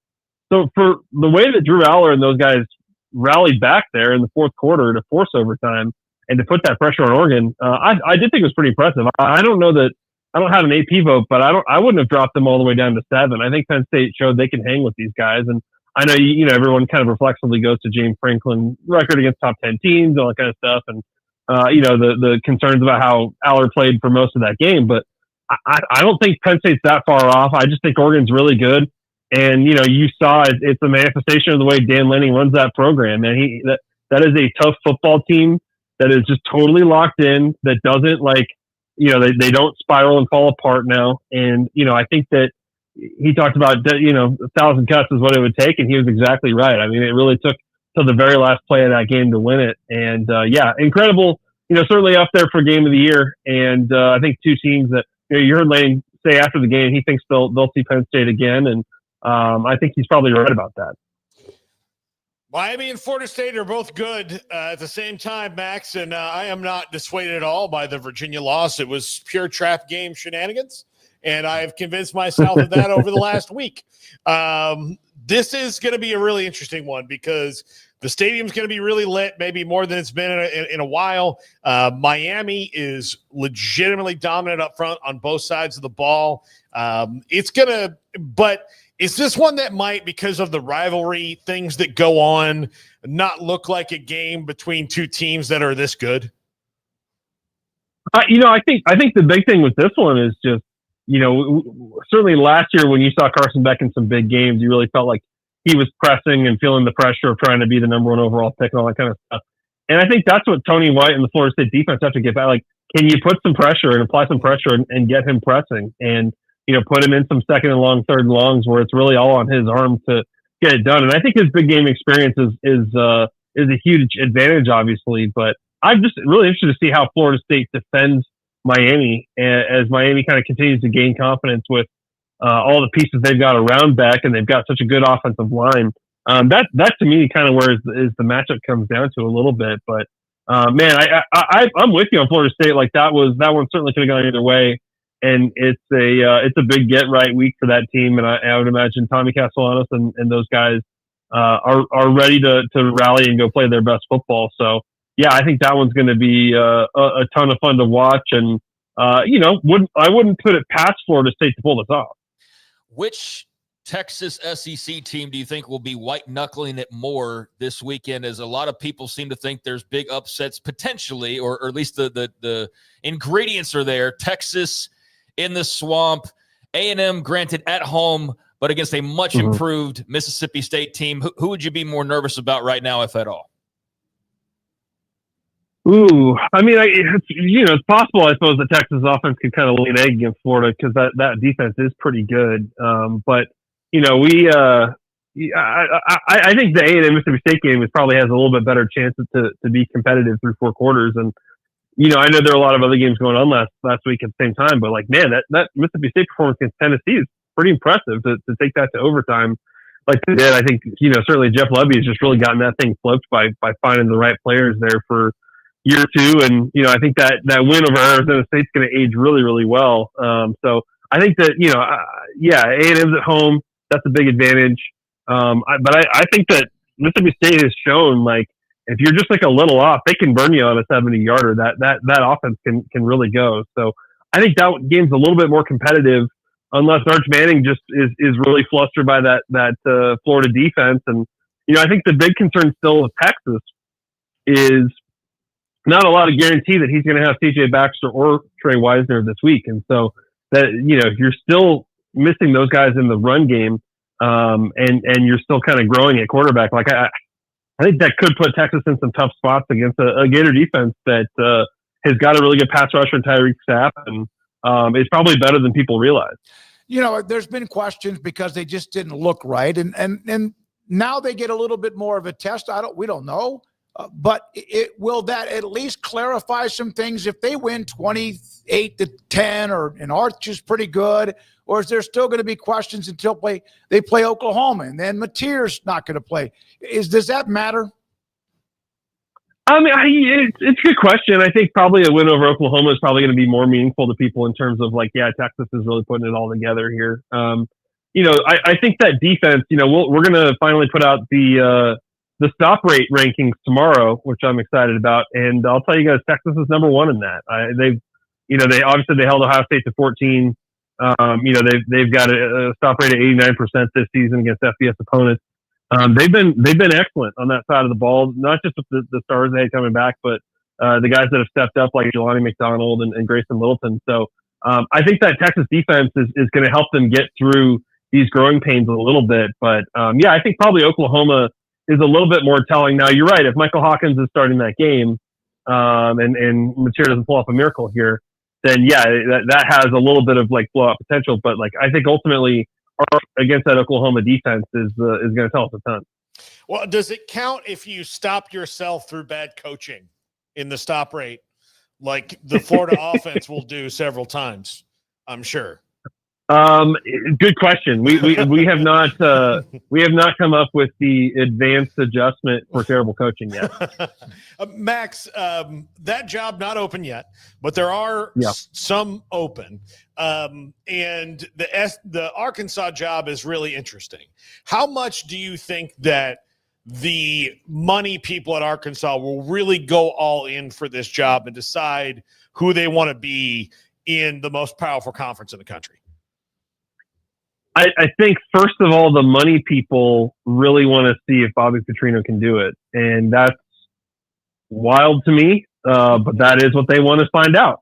So, I I think he's trying to like really like just squeeze every drop he can out of this team and win as many games as possible and get a chance to be the head coach there. And, look, when he got a second chance at Louisville, they did have 4 pretty good years there. Of course, they had Lamar Jackson before things really fell off a cliff. But, I think right now it is figure out if Petrino can do it. I have no doubt that like those folks will look at Rhett Lashley and they will look at the coaches out there who they feel like could really be like the difference maker that makes them really competitive in the SEC again. But, certainly this is one of those, like a lot of those where it's like you kind of got those internal politics a little bit of like, what do the money people want? What does the AD want? What if Petrino wins too many games this year and then I guess we're going with this. And, maybe you miss an opportunity there to go hire somebody that you've been kind of dreaming about here for a few years. So the week to week of this will be very interesting to watch. What do you know about private capital or equity or I'm just kidding. All right, I'm hanging up. No. Good job, guys. Hey, Texas Tech and Houston. Down in Houston, and of course Willie Fritz. You can see them turning the corner. They've had a nice start. They had kind of a little dicey last week in Corvallis, which can be a Halloween nightmare for some. But Joey on the road, they've won the game at Utah and a chance now at places that like playing in Houston, which they are favored. Your thoughts? Yeah, I think Texas Tech is another one that's top 5 in stop rate. I think that certainly they've not. They've not had a single snap this season where they're playing from behind. So we'll see if this is the week where that finally happens. I think that, that was a pretty scary game against Oregon State for Houston, and they found a way. But I just like Texas Tech, I think the bye week hit at a perfect time. It gave them a chance to get Barry Morton healthy. Certainly the message from Joe McGuire and that program continues to be that, Barron Morton's our leader. He's our guy. And, Will Hammond played great against Utah, but we're sticking with Barron. And so, how he performs this week, I think will be interesting to see. Hopefully his neck is good and he's ready to rip it again. But, I think that it's a personal game for Houston after Tech came in and swiped their DC Shieldwood and doubled the salary this offseason. I've just been so impressed by the Texas Tech defense. And I think that they're going to make things pretty tough for Connor Wigman in that offense. Max, for that game in particular, I hope it's really good, and I hope that it can start kind of rebuilding some of the tensions between the old Southwest Conference, because the Big 12 needs rivalries, and Houston and Tech seems to me to be like a perfect one that could start up. So I am rooting for all manner of craziness to happen, and anytime those two teams play. I'm with you. I think that's something that is one of the challenges for the new Big 12, or that the setup after Texas and Oklahoma leave is just like, obviously they didn't protect that many rivalries because of the way the schedule broke, but you want to see more of those grow. You want to see you've got some pretty good hateful rivalries in this conference, but I'm with you. I want to see those kinds of things like really take off, especially in state as Houston is back in the mix here. So I think that'd be pretty cool. And certainly if Houston can ruin Texas Tech's perfect start, that would they'd be 5-0, and that would really put them in the conversation a lot more. Thank you very much, Max. Appreciate your time as always. Hey, you guys. I was just messing with you on the private equities. No, there's just you know what I mean, right? There's plenty of folks you can call on that stuff. Look, Max. I woke up to more private equity stuff. The fact that the tournament is never going to stop growing, ever. It's just like, all right, can we please get to some games like faster today? Because none of this sounds like good news. It's like I can see the road we're on now. It doesn't look great in a lot of ways, but maybe let's not look off in the distance too much and just try to enjoy the football games for now. Yeah, one thing that's happened when you get to games, they take precedent, and yet we still see these stories that pop up, including this one, which, if I'm right or wrong, is that when that came down that the Big 12 was interested, it was like, what? Are they broke? What's going on? But we'll see what happens. Max, thank you, buddy. Have a great week. All right, thanks, guys. Max Olson with us, ESPN. with us on 365 Sports. Yeah, I'm totally with them. I know it's something that we'll talk about at some point, but I'll leave it to the experts. I see private equity get brought up, and people are like, no. Clearly, you don't get it. You don't get the difference between private investment and private equity. It's like, no, you're right. I don't. Yeah. And as far as I know, one is under the umbrella of the other. And so it just gets very confusing, especially if you're not professionally taught these things and you're just a college football fan trying to watch freaking college football, not be a freaking investment expert. So I'm right there with them. By the way, I just created a new bit in my head. You want a good candidate for ass kicking of the week this week? Mm-hmm. How about there's several big spreads this week. Oklahoma 45.5-point favorites over Kent State, even without John Mateer. So that's the biggest spread that I've come across.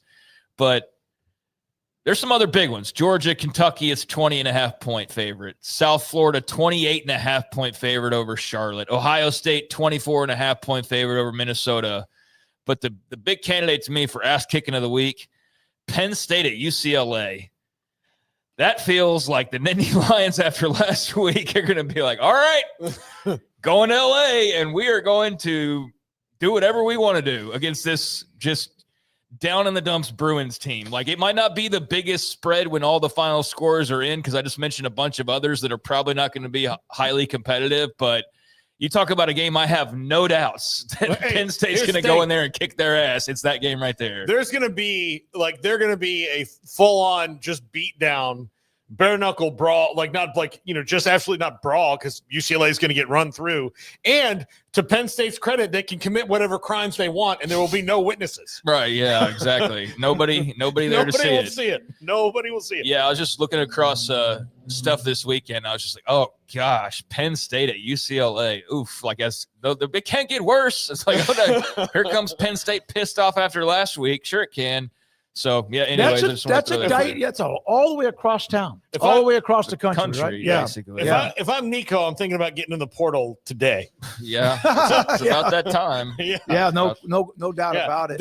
Deny Dennis Sutton alone is going to be pretty mad. So, yeah, I don't know. I mean, obviously he's sticking it out there, but I mean, is it just simply jump into the NFL next for him? I don't feel like, I don't know. They find, I mean, it's much like Eric Morris finding Drew Mestamaker. You don't have to have like some highlight tape for people to know that you can play quarterback or not, but I don't know what he's done to improve his draft stock since last year. And I don't know what options would be on the table based on what we've seen so far, but yeah, that one ought to get ugly. So anyways. Yeah, no, it should. And Penn State, you got to think they might be a little groggy, and then a long flight there and back. If they don't play well, that's going to be interesting after that. By the way, you want to note about Vanderbilt, then we come back with Taylor McCart? Sure. Vanderbilt has the oldest roster in the SEC. They have 26 graduate players, 50 more upperclassmen. Tennessee has the youngest roster with nearly 50% of their team being freshmen as they tried to turn around. And of course, that great win for them when they were in trouble against Mississippi State on the road. I mean, if you're a program like Vanderbilt, I guess there's two ways to go about it. You get like the young hot stars before they become super big, and then they get bought by the bigger schools, or you just get old and get aged and get as many veteran bodies in there as you can. It seems to be working out well for them, and they've got a wily veteran there starting with the quarterback position. So I know there's more legalities that are going on. I'm really thankful that Diego Pavia addressed that elephant in the room a couple of weeks ago when the talk started spiraling again out of just off the field stuff into bleeding into the on the field, and you start hearing, oh yeah, Diego's gonna play another year. I'm so glad he just stomped that out, and so that way, like, I feel like that way we can also enjoy this. Like, this is the last time he's going to play Alabama unless they meet in the SEC title game, which is probably unlikely, but this is the last run, and I really have enjoyed watching him. And I think now that I know he's not going to like try to finagle a second life as a college football player, like, I can enjoy him more as well now. If that makes any sense. I get that. Like, yeah, I think I would have started to kind of dislike him if he's going to sit there and just kind of hang around. But now he's like, no, I'm out of here after this. Like, cool, man, go do your thing. Absolutely, do your thing. Yeah, that and he has been fun to watch. A guy that some people knew about at New Mexico, and then of course what he's done at Vandy. When we come back, we'll have Taylor McCark, CBS and ESPN. Thank you for your time. We have the polls. One of them is up. Andrew will have a second one up.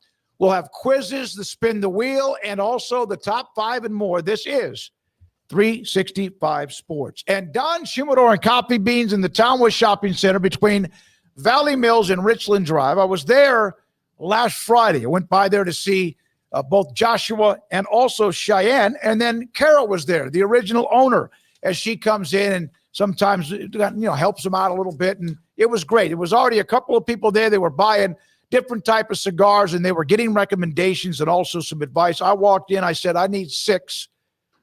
They know what I like. Churchill length, I want 6 cigars. And Carol went in there and got me what I needed. And then also, I was asking about Vita Dreams. They're out of that right now. I have enough. That's the CBD product that I take about an hour before I'm going to bed at night.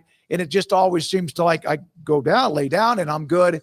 And also get a great rest of sleep. Now, so if you want to go by there, they're having a huge special October the 9th, Epic Fall Smoker with cigars from Epic and also Nat Seco. They'll have that. That's October the 9th. And, of course, they also always have something there for you when it comes to pipes, ground coffee, coffee beans fresh, and more. It's Don Shumador and Coffee Beans in the Townwood Shopping Center off Valley Mills and Richland Drive in Waco. Is back, and Underdog is the best place to make picks and win money all season long. Playing on Underdog is easy. Just pick whether your favorite players will go higher or lower on stats like touchdowns, receiving yards, interceptions, and more.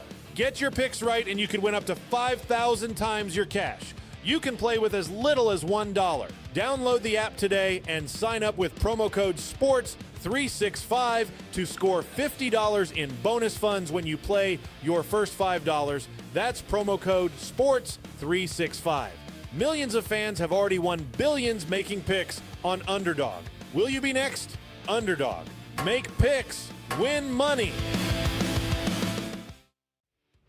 Must be 18 and up, 19 and up in Alabama, Nebraska, 19 and up, and in Colorado for some games, 21 and up in Arizona, Massachusetts, and Virginia, and must be present in a state where Underdog Fantasy operates. Terms apply. Offer not valid in Maryland, Michigan, Ohio, and Pennsylvania. Concerned with your play? Call 1-800-GAMBLER or visit ncpgambling.org. In New York, call the 24/7 Hope line at 1-877-8-HOPE-NY or text HOPE-NY. That's 467-369.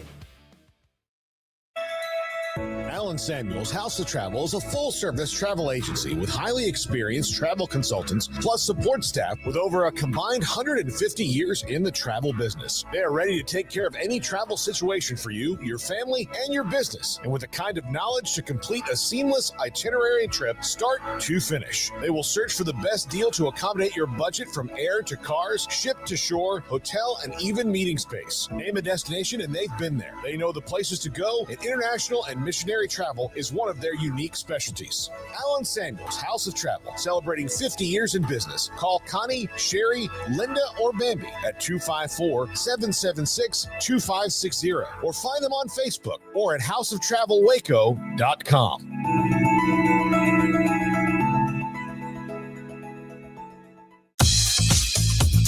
Baylor Scott & White Southwest Sports Medicine and Orthopedics, the team physicians for Baylor Athletics, diagnosing and treating all sports-related injuries, including concussions. These specialists also provide orthopedic services for athletes and non-athletes alike, whether it's knee or shoulder pain, a wrist injury, orthopedic spine care, and even an arthritis and total joint clinic. Trust the doctors Baylor Athletics trust. Baylor Scott & White Southwest Sports Medicine and Orthopedics wants to get you back in the game.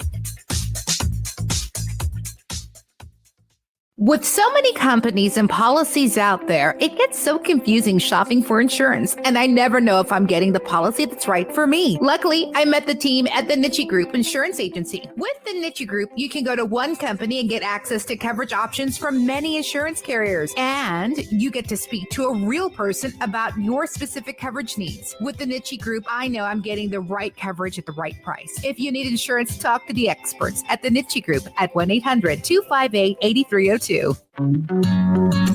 Established in 2007 and independently owned, Alliance Bank Central Texas is committed to helping families and businesses meet their financial goals. From their tellers to their board of directors, they know the importance of superior service and competitive products. Customers have confidence knowing that their financial needs are in good hands. It's your bank, Alliance Bank Central Texas, with 2 Waco locations, 4721 Bosque Boulevard and 191 Archway Drive on Highway 84, and at alliancebanktexas.com. Member FDIC and equal housing lender.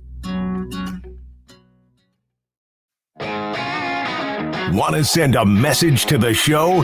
Jump in the Rudy's Country Store and Barbecue chat room. Taylor McCark, CBS, ESPN, college football analyst, a part of a Big 12 show every week as well. And with us, and got a game tonight, Sam Houston State, New Mexico State. That game is tonight at 8 o'clock on CBS Sports Network.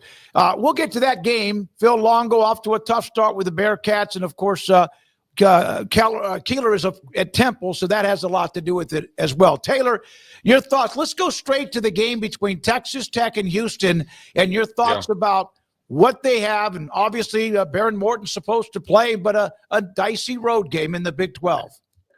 Yeah, well, Houston, I think, lucky to get out of Corvallis so we could go with a win in a game that they really did not play very well, but undefeated and back at home. And this is a huge spot for Houston. And we've talked about, I know since, coming on with you guys on this show, that I felt like Houston was going to be maybe the bounce back team along with Cincinnati in the Big 12. I think this is kind of a prove it moment. Texas Tech, there's been a lot made of obviously that win over Utah, which was led mainly by their defense. That's the strength on the side for Houston as well. Defense is, and especially that front, is the strength for Houston on both sides of the ball.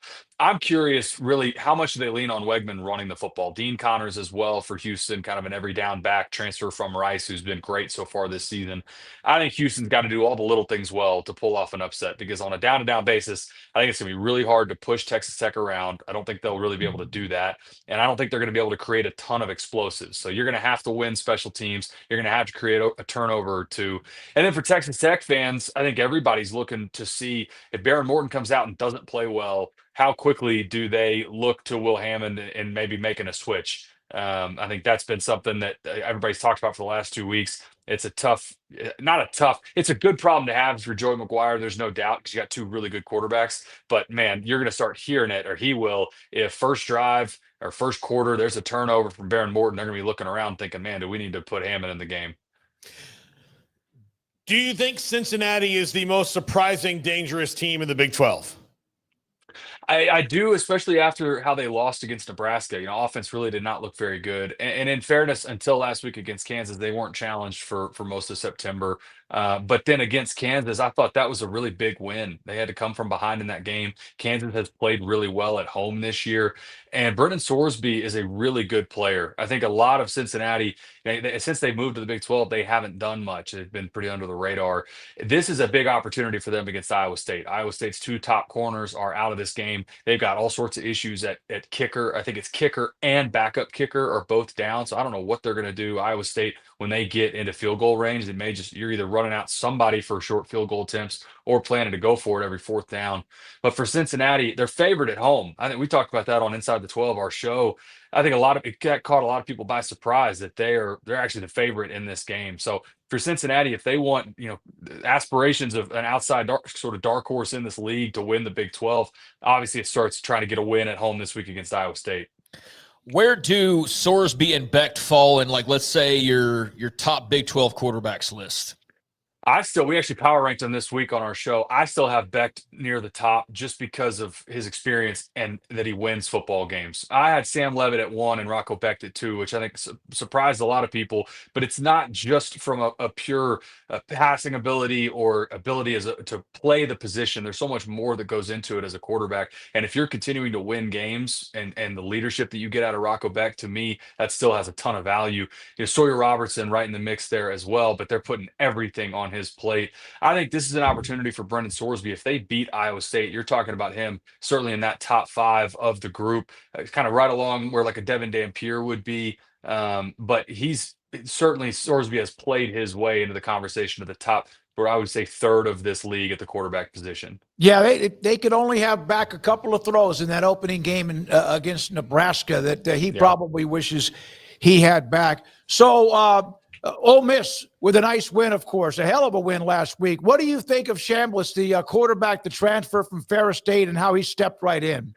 You know what? So last year we had with ESPN had the Division II national championship, and he's at Ferris State, and we're watching film leading up to that game and thinking, I mean, it's unbelievable. This guy's playing Division II football. And did I think he would go in and be who he is in the SEC right out of the gate? No, I'm not going to sit here and tell you that I expected that, but he certainly was better than the competition that he was playing in a year ago. And I think he fits in so well and so nicely into this Lane Kiffin system where they leave it so wide open. And you could tell he enjoys playing in space. And they do such a nice job of keeping everything in front of him. And he's been great so far. And now, I think we talked about this a couple of weeks ago. LSU isn't what we thought they would be. Texas has obviously struggled. It's funny that Ole Miss now, and you look at odds to win the SEC, have just continually climbed up. They've got a couple big ones coming down the stretch, obviously, but man, I think that is absolutely a team that deserves to be in the conversation. And now they obviously are with how high they're ranked in the AP as a potential team to win the SEC this year. Taylor, the TCU last week fell to Arizona State. Does that change your perception of them in the fact they can't really run the ball, and maybe they're not up in the top tier, they're in the middle? I think they're higher than the middle of the pack. I still think this is a dangerous team, but I agree with you. The inability to run the ball, it was a problem last year. I think they were dead last, or if they weren't, they were near the bottom of rush efficiency and total rush yards in the league. And Josh Hoover, I think, is fantastic, but he's got to get some help, and they've got to be able to run the ball a little better. But I still have them in that top echelon of teams in the league. Arizona State, their loss a couple weeks ago to Mississippi State, I think that loss will end up getting stronger as the year goes along. I think Mississippi State is a lot better than people realized at the start of the season, me included. And so for Arizona State, this is still a really talented football team. And in some respects, I think they're better than the team a year ago was, especially on the defensive side. But no, for TCU, I think that loss, it was tough how the fourth quarter I thought was pretty disappointing when you needed Josh Hoover to be at his best. He wasn't. But this is still a team that I absolutely think can contend in the Big 12, and wouldn't shock me at all if we're talking about them in Dallas in December in the Big 12 championship. Taylor, man, I had a couple different thoughts coming out of that Colorado BYU game last week. On the one hand, Bear Bachmeier is just a steady Eddie, man. He doesn't turn the ball over. He's a smart football player, not being stressed to do a ton just yet. It'll be interesting as their schedule kind of ramps up. And then on the Colorado side with Caden Salter and company, him being back in the starting fold, just seems like, I don't know, there's nowhere to turn for them really. Like how do you handle that situation? I know it's kind of throwing a lot at you, but just impressed by the steadiness of young Bachmeier, and also just confused about what Colorado does moving forward.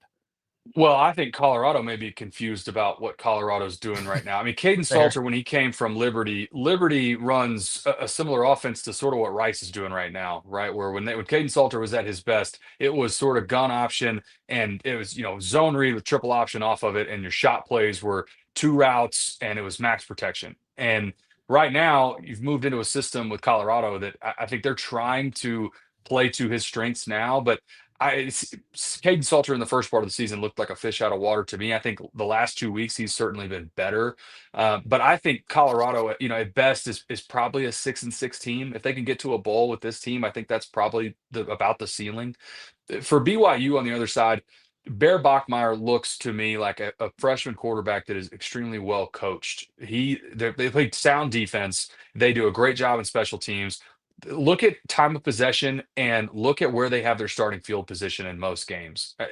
Very rarely do you see BYU backed up inside the 10-yard line. They do a great job of staying ahead of the sticks, playing field position, and you could tell it's a freshman quarterback that they're very clearly communicating to him, we're going to run the ball, we're going to take a handful of shots a game, and when it's not there, get rid of the ball. Or you're a good athlete, and he wears number 47, get vertical, pick up what you can get, and then get down. But he's been very well coached to not take shots, not trying to make too much happen off script, which that's typically what gets you in trouble with a freshman quarterback. But Bear Bachmeier's done a really nice job in the first part of the season.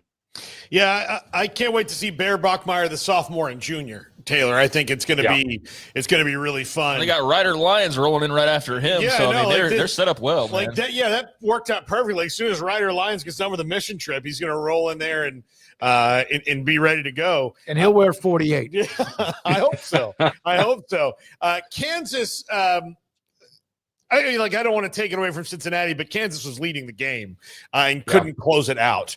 Is their issue on particularly on the defensive side of the ball? Is that scheme? Or are they still lacking in talent? It looks to me, honestly, fairly similar problems when they lose games to what we've talked about with Kansas State. Guys that are in the right spot and then just don't make a play. And Kansas, to me, looks so much better than they did a year ago on the offensive side of the ball. I think the change to Jim Zabrowski as the offensive coordinator has been huge for Jalen Daniels. He looks so much more comfortable. But you're exactly right. I mean, Kansas should have won this game. There's a tipped ball on the final drive that lands in the lap of a linebacker for Kansas and drops it. And that should have been it. If he catches that ball, Cincinnati's out of timeouts, game's over. And that's just an example to me of when I watch Kansas, and especially in their 2 losses, they had I think it was 21-0 against Missouri in the first quarter. And then down the stretch, when you need it most, just guys that are in the right spots but not making plays. I think this is a big step for Kansas. I think there's still a lot of wins left on their schedule, but I still think we'll see what happens. Obviously, Jalen Daniels, this is his last year, but this is not a team ready yet to compete to win the Big 12, but they're much improved from what we saw a year ago. I don't know if this makes sense, but when you played the quarterback position, which you did, if a team had, for example, 2 important positions at corner, both out, how did you approach that based on what you knew if the guys who replaced him aren't playing a lot? How do you know about trends, or you just got to go out there and figure it out along the way?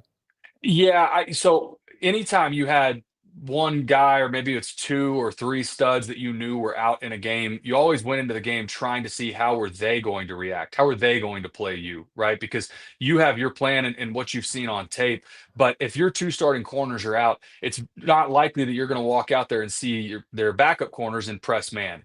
I would expect to see off coverage, trying to keep everything in front, trying to protect those guys. And so then maybe the answer is you've got opportunities to run the ball. And that's something that I'm curious to watch with this Cincinnati game specifically. How well do they run the ball? Remember, this is also a defense in Iowa State that's 3-3-5. They do a great job in pass defense, but when they've struggled, it's been giving up the run. So if Cincinnati can run the ball on a down-to-down basis, I think it sets up really well for them. But as a quarterback, you always went into a game, again, trying to figure out if their best player's out, they're going to do something to try to protect that position and whoever's in the backup spot, or sometimes even the 3rd string spot. And then maybe it opens up a void or an issue somewhere else that you could take advantage of. Taylor McCarg with us on 365 Sports. Quickly, you have New Mexico State, Sam Houston State. Both programs need a win. Hey, look, don't worry about playoff baseball tonight. Don't worry about the NFL game. CBS Sports Network, 9 Eastern.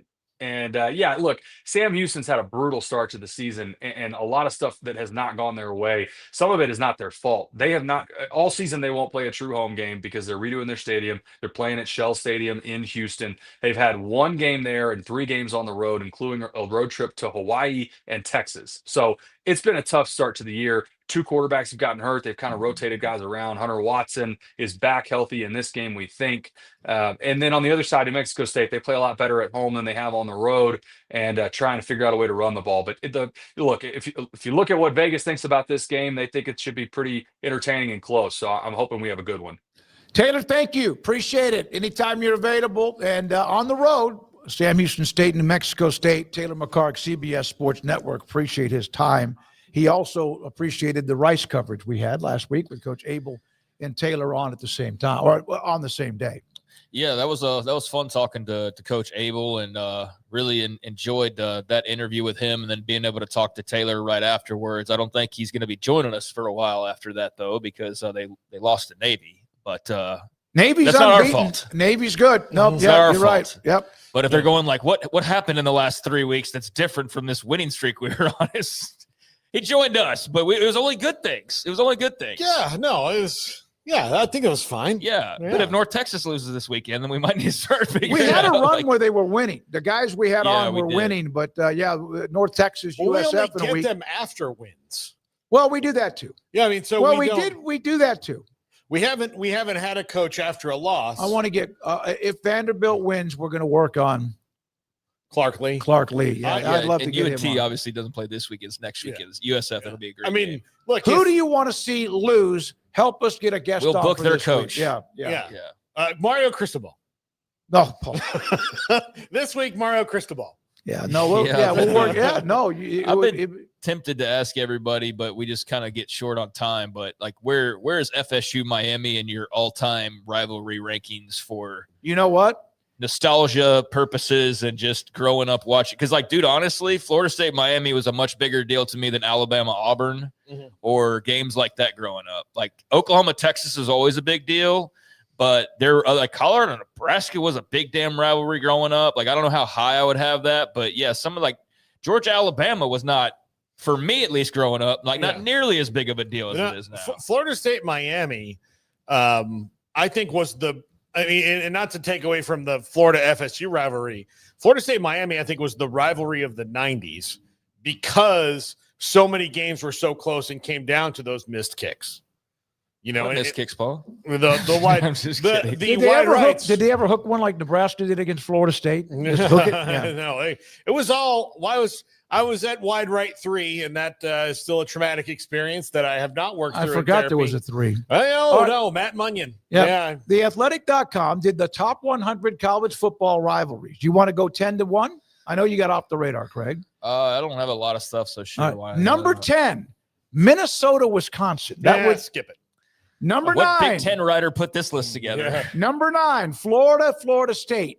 Okay. Number 8, Ohio. Number 10 sounded like I don't want to be disrespectful to our Big Ten fans who like you don't know the history. You're right, I don't. I grew up in Texas, so like Minnesota, Wisconsin wasn't on. Is that what you even said? Was Minnesota, Wisconsin. Yeah, but they had to have played like 180 times. This very much sounds like with that being the starting point of you're reading off the new Big Ten challenge that they just announced a week ago. Like these great grand rivalries that doesn't include Ohio State, Michigan. The rest of these make a lot of sense. Right, that one's ahead of like Texas and A&M. Okay. Number 9, Florida State. Number 8, Ohio State, Penn State. I still don't think of that as like a top 10er. Number 7, Miami and Florida State.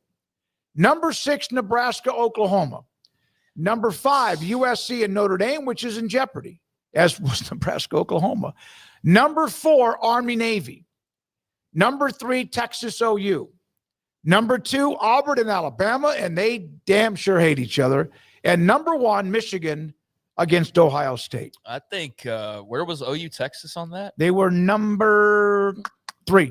Okay, yeah, they need to be at least number 3. You know, I always have said Texas OU. I just think it sounds it's just not smoother. me. Yeah, I know. OU Texas. I think A&M Texas is going to quickly 15th. Climb up those rankings once they start playing each other a bit more. And yeah, I don't quite agree with what we heard there. I think there's a couple that are a little bit overmodulated, too high for me, but everybody's got their opinions. You mentioned Nebraska, Oklahoma. I don't think that. I think that's too high. That's Nebraska, like Colorado's 33rd. Go ahead. Nebraska, Oklahoma's not a rivalry. It hasn't been a rivalry in decades at this point. Well, I know they've tried to make it one. They've tried to rekindle that, but it's honestly almost 30 years. It's never come close to what it was in its glory days. I mean, not even close. 2000 and 2001 were probably the last time they played in a Big 12 championship game a couple of times, but 2000 and 2001 had the most on it, I think, in that history since the glory days. And of the people 70s. born since then are 25 years old. 2000 was Oklahoma won and won the national title. In 2001, that's when they threw the flea flicker back to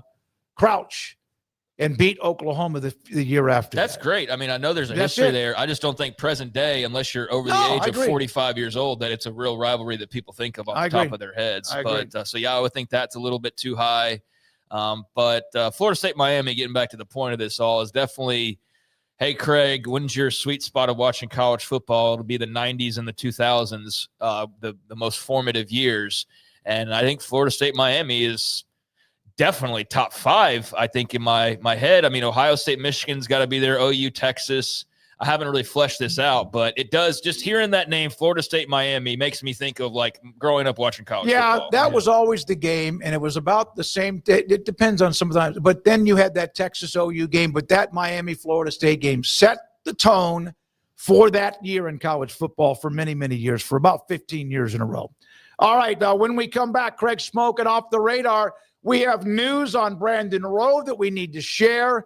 and enjoy, plus all of what we have between now and then in college football, the Big 12 picks coming up. This is 365 Sports. And we also have Marco's Pizza. Pizza lovers get it. Bob Mock owns 5 stores, fastest growing pizza brand in America. 5 locations in Waco, Belmead, China Spring, Woodway, Robinson, and Hewitt. Bob Mock grew up in the pizza business, learned how to deliver pizzas like I did.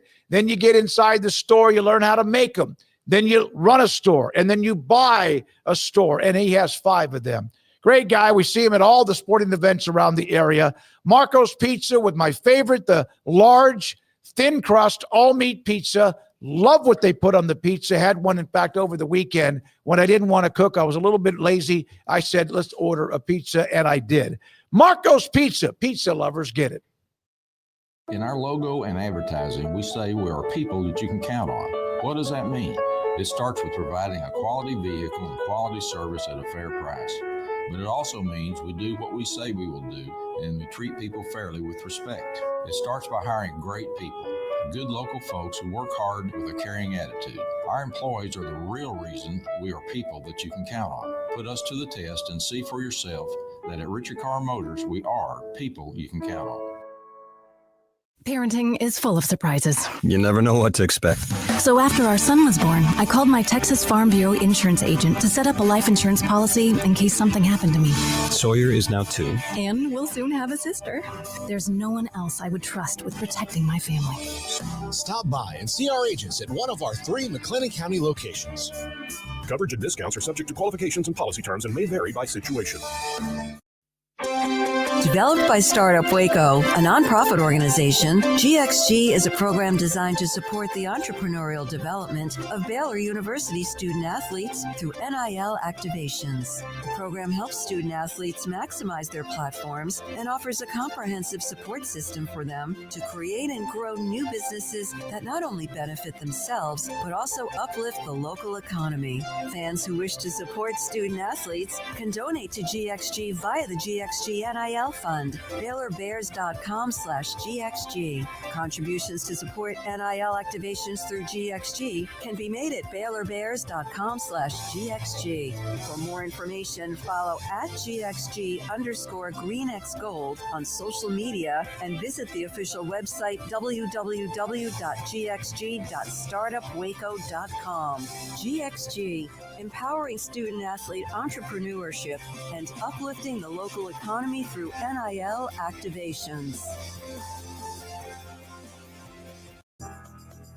Riverbend Liquor and Wine now has 2 locations to serve you. The original on Lakeshore Drive at North 19th Street and the brand new spot in downtown Waco at 600 Franklin Avenue. If you're looking for the best in craft beers or local Texas bourbons, then the original is the place to be. And for the latest trends and online phenomenons, head downtown to the Franklin location. Either way, you're going to get the same great variety, customer service, and speedy experience. Check out both locations on their Facebook and Instagram pages. Riverbend Liquor and Wine, Lakeshore Drive at North 19th Street, and now downtown on Franklin Avenue.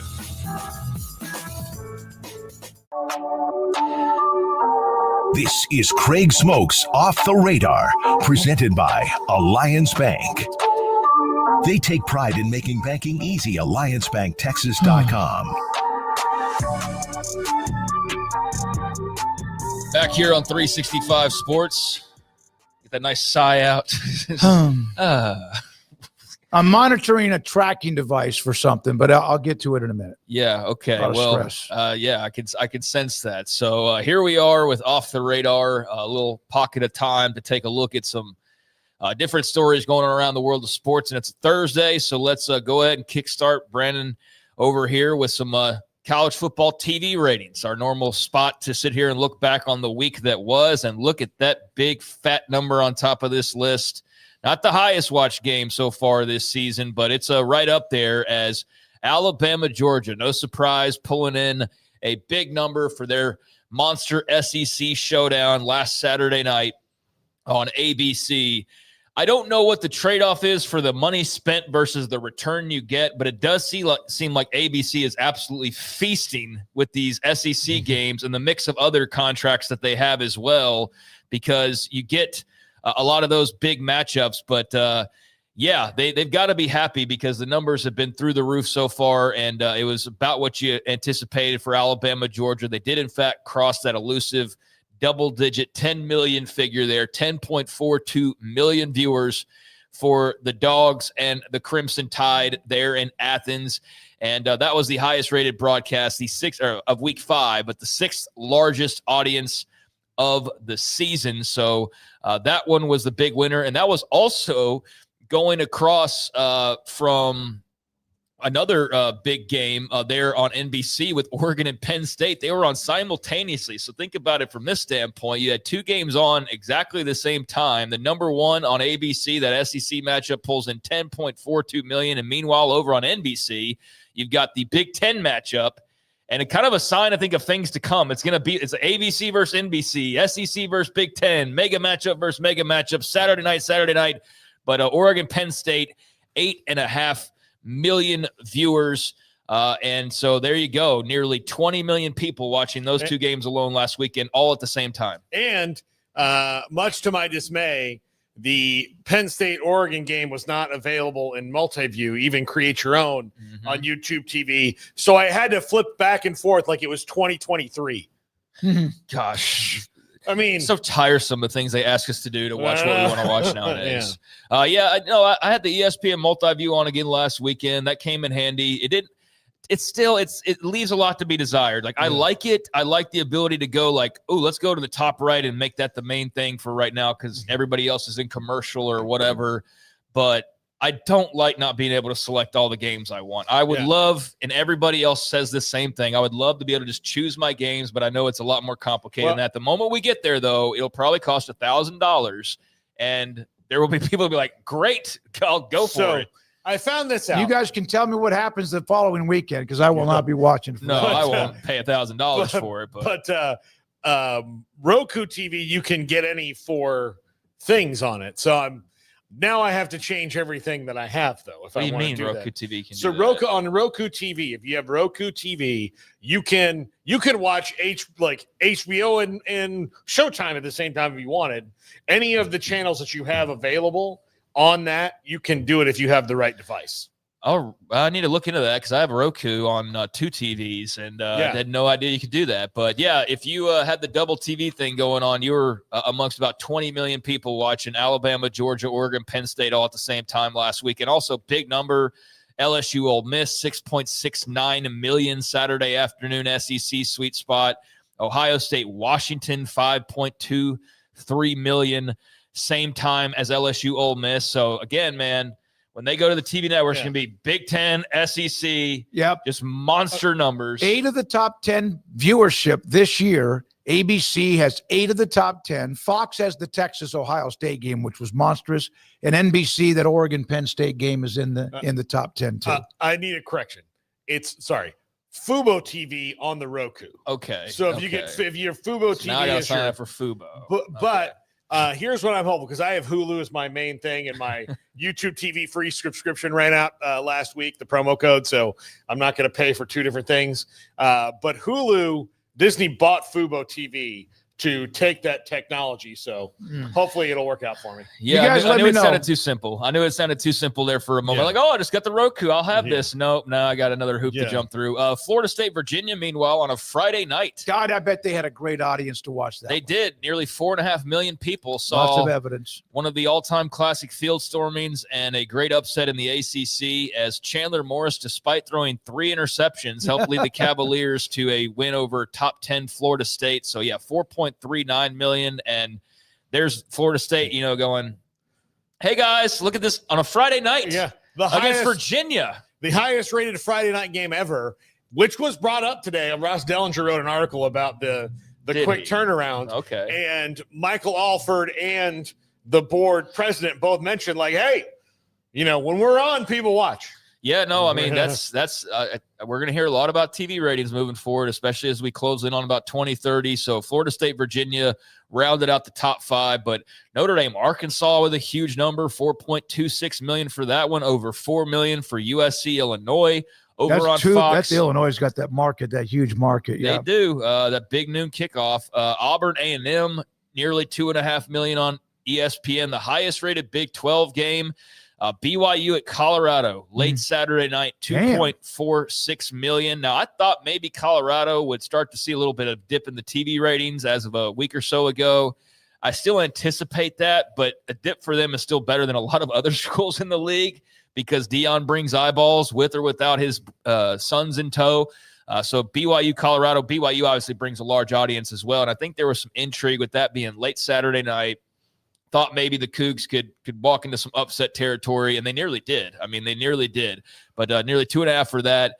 And then a couple of others over the 1 million mark. Georgia Tech, Wake Forest at 1.85. Houston, Oregon State. I was one of 1.5 million people watching that one, and then just over 1 million Arizona, Iowa State. So there you go. There's a look at the TV Georgia ratings Tech this is week. must-win, must-watch TV right now with the games that they've played, some of the dramatic endings with that one. They're one of the most entertaining teams to watch. I feel like every game, seems like it's going to be competitive, and Haynes King's going to have like an arm hanging, like without the ability to use it until he needs to, and then he makes a great play and just grits through it or whatever. They call him the $6 million bionic man. Yeah, but he's a fun player to watch. They're a fun team to watch. But, yeah, the SEC and Big Ten feasting over the TV ratings. But FSU, Virginia, a nice number, although I think that will be part of the pathway for Florida State into joining one of those other leagues will be, hey, look at these Friday night numbers against Virginia. And then BYU, Colorado, Houston, and then Arizona, Iowa State all being a part of the million-plus club there for the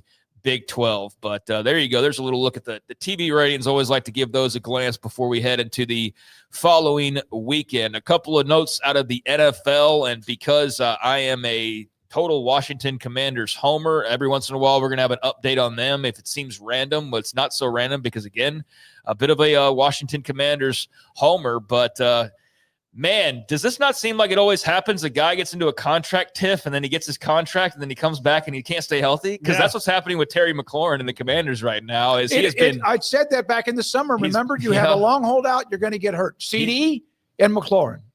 Terry McLaurin ruled out of Sunday's game at the Chargers because of a lingering right quad injury. Also ruling out Noah Brown. So 2-2 Commanders, 3-1 Chargers coming up on Sunday. And so they went ahead and ruled them out. But Jaden Daniels did make the trip.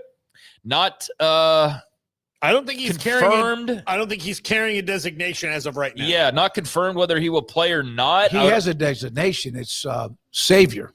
Well, I mean, you got to be able to play to do that thing. No, I know. So, yeah, he's been out for a couple of games now, but just mentioning that sprained left knee, not all cleared up just yet, but he did make the trip. So we'll see if he plays. Marcus Mariota, meanwhile, had that fun win over the Raiders and then the loss to the Falcons. So any concern about McLaurin and this being a lingering thing? No, I mean, I've watched him. Of course, they got out. You couldn't let Atlanta get off to an early start. They did. It was a back-and-forth game, but really Atlanta controlled it.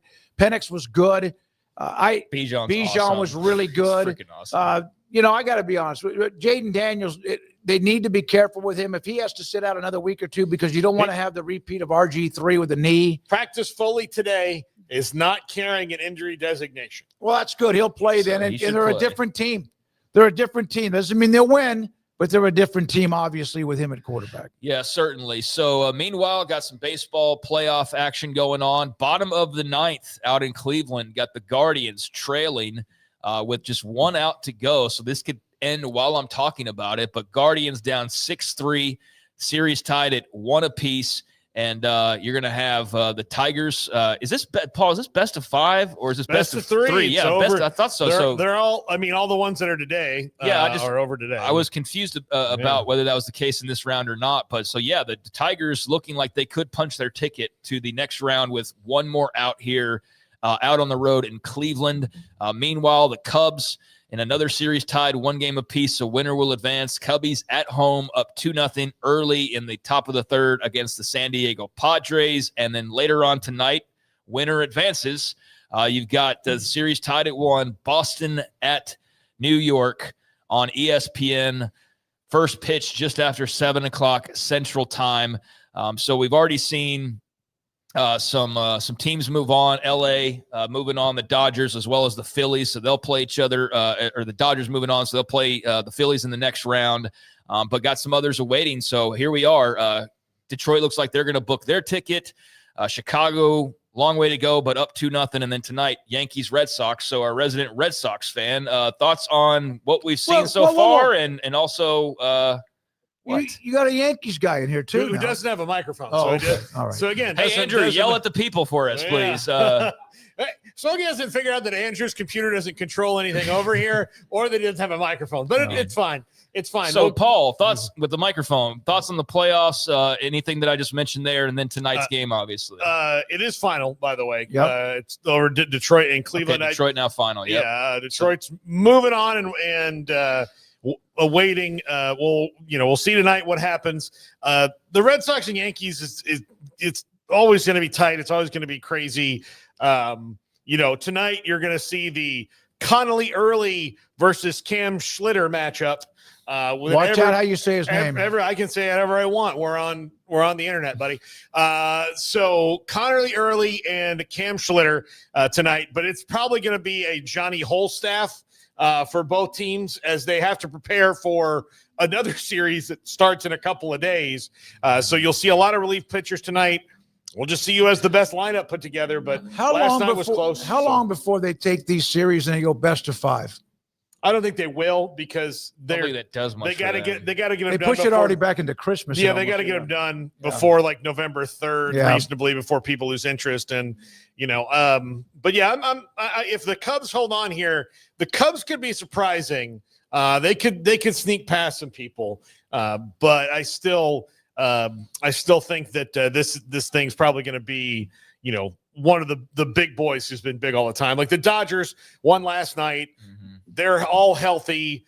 Yamamoto was fantastic. Ohtani's pitching Friday. I think that Ohtani guy can play some baseball. Yeah, it's kind of a big deal. I think he can play some baseball. That Yamamoto got out of trouble early, gave up a couple of runs, and then the Dodgers just started bludgeoning the Cincinnati. Yeah, that series was complete domination by the Dodgers, basically. I mean, they from the moment Shohei started off the series with a walk-off home run, it was basically just all Dodger blue. But later on tonight, we mentioned this briefly, just kind of rounding out. You got a few options tonight. You got Yankees, Red Sox on there. You've got WNBA playoffs. I don't know if they play tonight. I didn't have that in my write-up here, but you do also have college football as Sam Houston is at New Mexico State, as we talked about with Taylor McCarg. That's a kickoff over on CBS Sports Network at 8 Central. And then to round things out here, the NFL also with their regular Amazon game as the 49ers are at the Rams. Rams almost 9-point favorites for the Prime Video matchup out at SoFi Stadium in Inglewood. That is a 7:15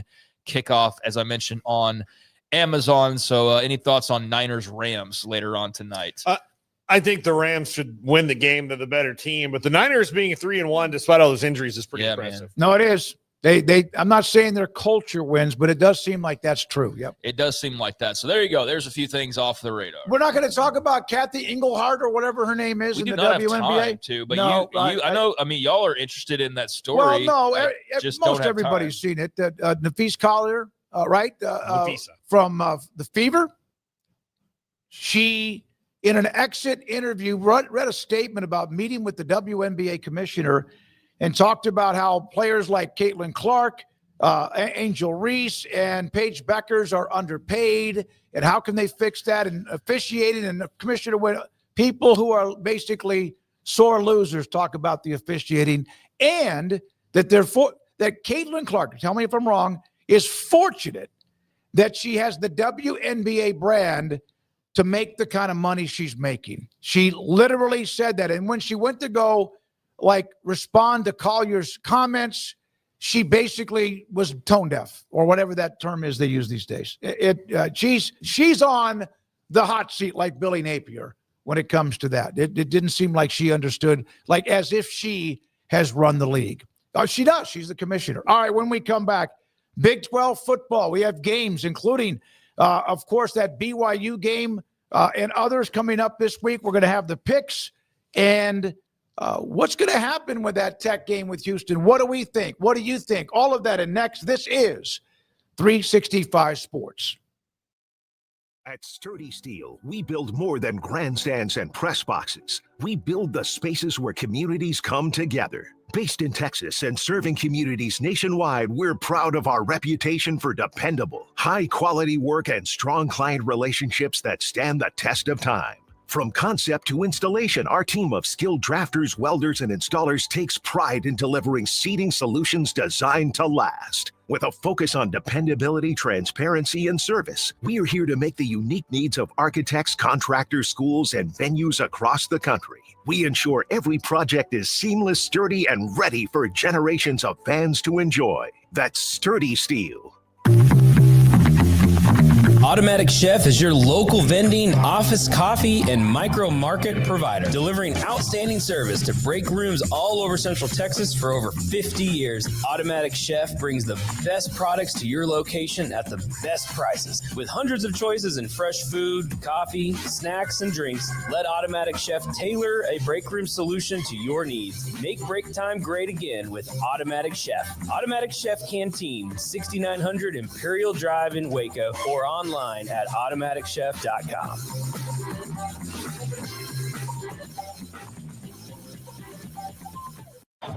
Baylor alumni are more than 160,000 strong.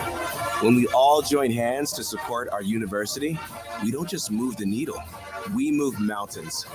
Working together, we create life-changing opportunities for students on the field, in the classroom, in the laboratory, and in life for generations to come. So get connected, get involved. Learn how at baylor.edu/alumni.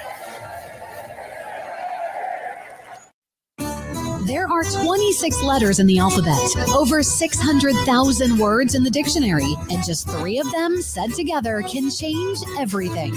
Let's order pizza. Those 3 words lead to dough made from scratch and 3 fresh signature cheeses that blanket golden crust in a heavenly melt on Marco's Pizza that'll blow your mind. So visit marcos.com to order and stop by Marco's Pizza in Belmead, China Spring, Woodway, and in Robinson. Marco's. Pizza lovers get it.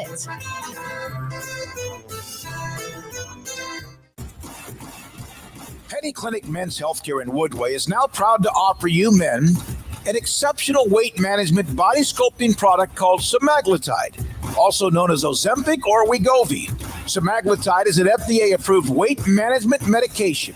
Once-a-week injections of this powerful medication offers an average body fat weight loss of 20% within the first year of treatment. In addition to body sculpting, semaglutide also normalizes blood sugars and has the clinical research proof of reducing blood pressure, cholesterol, stroke, and heart attack risk.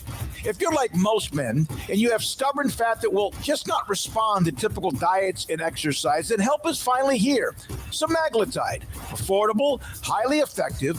Google search Penny Clinic Waco and reach out to the Penny Clinic team today for a free consultation with Dr. Petty to see if semaglutide is right for you. Go to pennycliniclowt.com.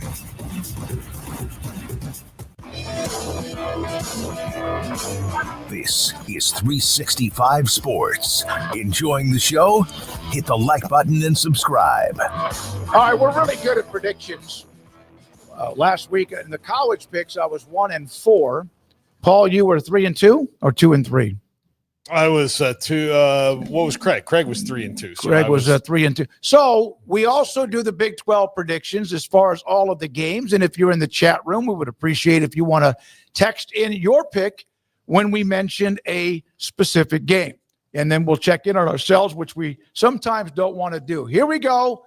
Here are the games. West Virginia got bloodied this past weekend. They play on a Friday night in Provo. I see no chance here. BYU rolls. Yeah, I think BYU, again, is a story of a team that has a very, very good defense and a really solid special teams and an offense that is still kind of figuring some things out with their young quarterback. But they survived a scare in Boulder. They've won a couple of road games in a row now, and 1-0 in the Big 12, obviously, with also the win over Stanford under their belts. They've, I think, gone about their business and just kind of handled things as you would expect a Kalani Sitake team to do. And I don't think anything different rolling into this one at home on a Friday night, late kickoff time, a reeling West Virginia squad. I think that BYU maybe gets tested a little bit next week on the road against Arizona. They will for sure get tested following that game because that's when that murderer's row of Utah, Iowa State, Texas Tech, TCU, even Cincinnati. Hell, that's a road game. Those are 5 games in a row. But I think they'll handle business against West Virginia, no doubt. I think that they'll roll along pretty well here. West Virginia's not going to really be able to stop their run game all that much, so Bear Bachmeier probably does not have to do a whole lot through the air. I mean, I think if West Virginia could do something, they could play a little bit of defense, but I worry more about how they're going to score points. I just don't see a scenario, kind of like we'll talk about, I think, with Houston and Texas Tech, where I just find that the points are going to be hard to come by, and they don't really know who the quarterback is, whereas BYU does. It's the young bear there. So, yeah, this is probably the easiest pick of the weekend, honestly, guys, is BYU against West Virginia. All right. Now, games on Saturday, the game at McLean Stadium, 2 11 o'clock kicks, including K-State, Baylor. Both won last week. Both need to kind of learn how to win 2 in a row. And this game kicks off at McLean Stadium. Let's flip a coin, basically, is how I feel about this one. I'll take Baylor at home, although I don't think home field matters greatly, quite honestly, with what we've seen recently. But I do think it's better than being on the road. I just don't know how much of a real advantage it gives you in winning the game necessarily, but hopefully it does come into play. And it's something that works out for Baylor's sake in their favor. But, yeah, that's kind of the tipping point for me is I think Sawyer Robertson's been a better quarterback than Avery Johnson this year. I think Baylor can score some points on this defense. And I think K-State, if they choose to, will be able to run the football with a healthy Dylan Edwards and however they want to deploy Avery Johnson. So I think this will be a really competitive game, but I just lean slightly to the Bears in Waco. I'll take Kansas State.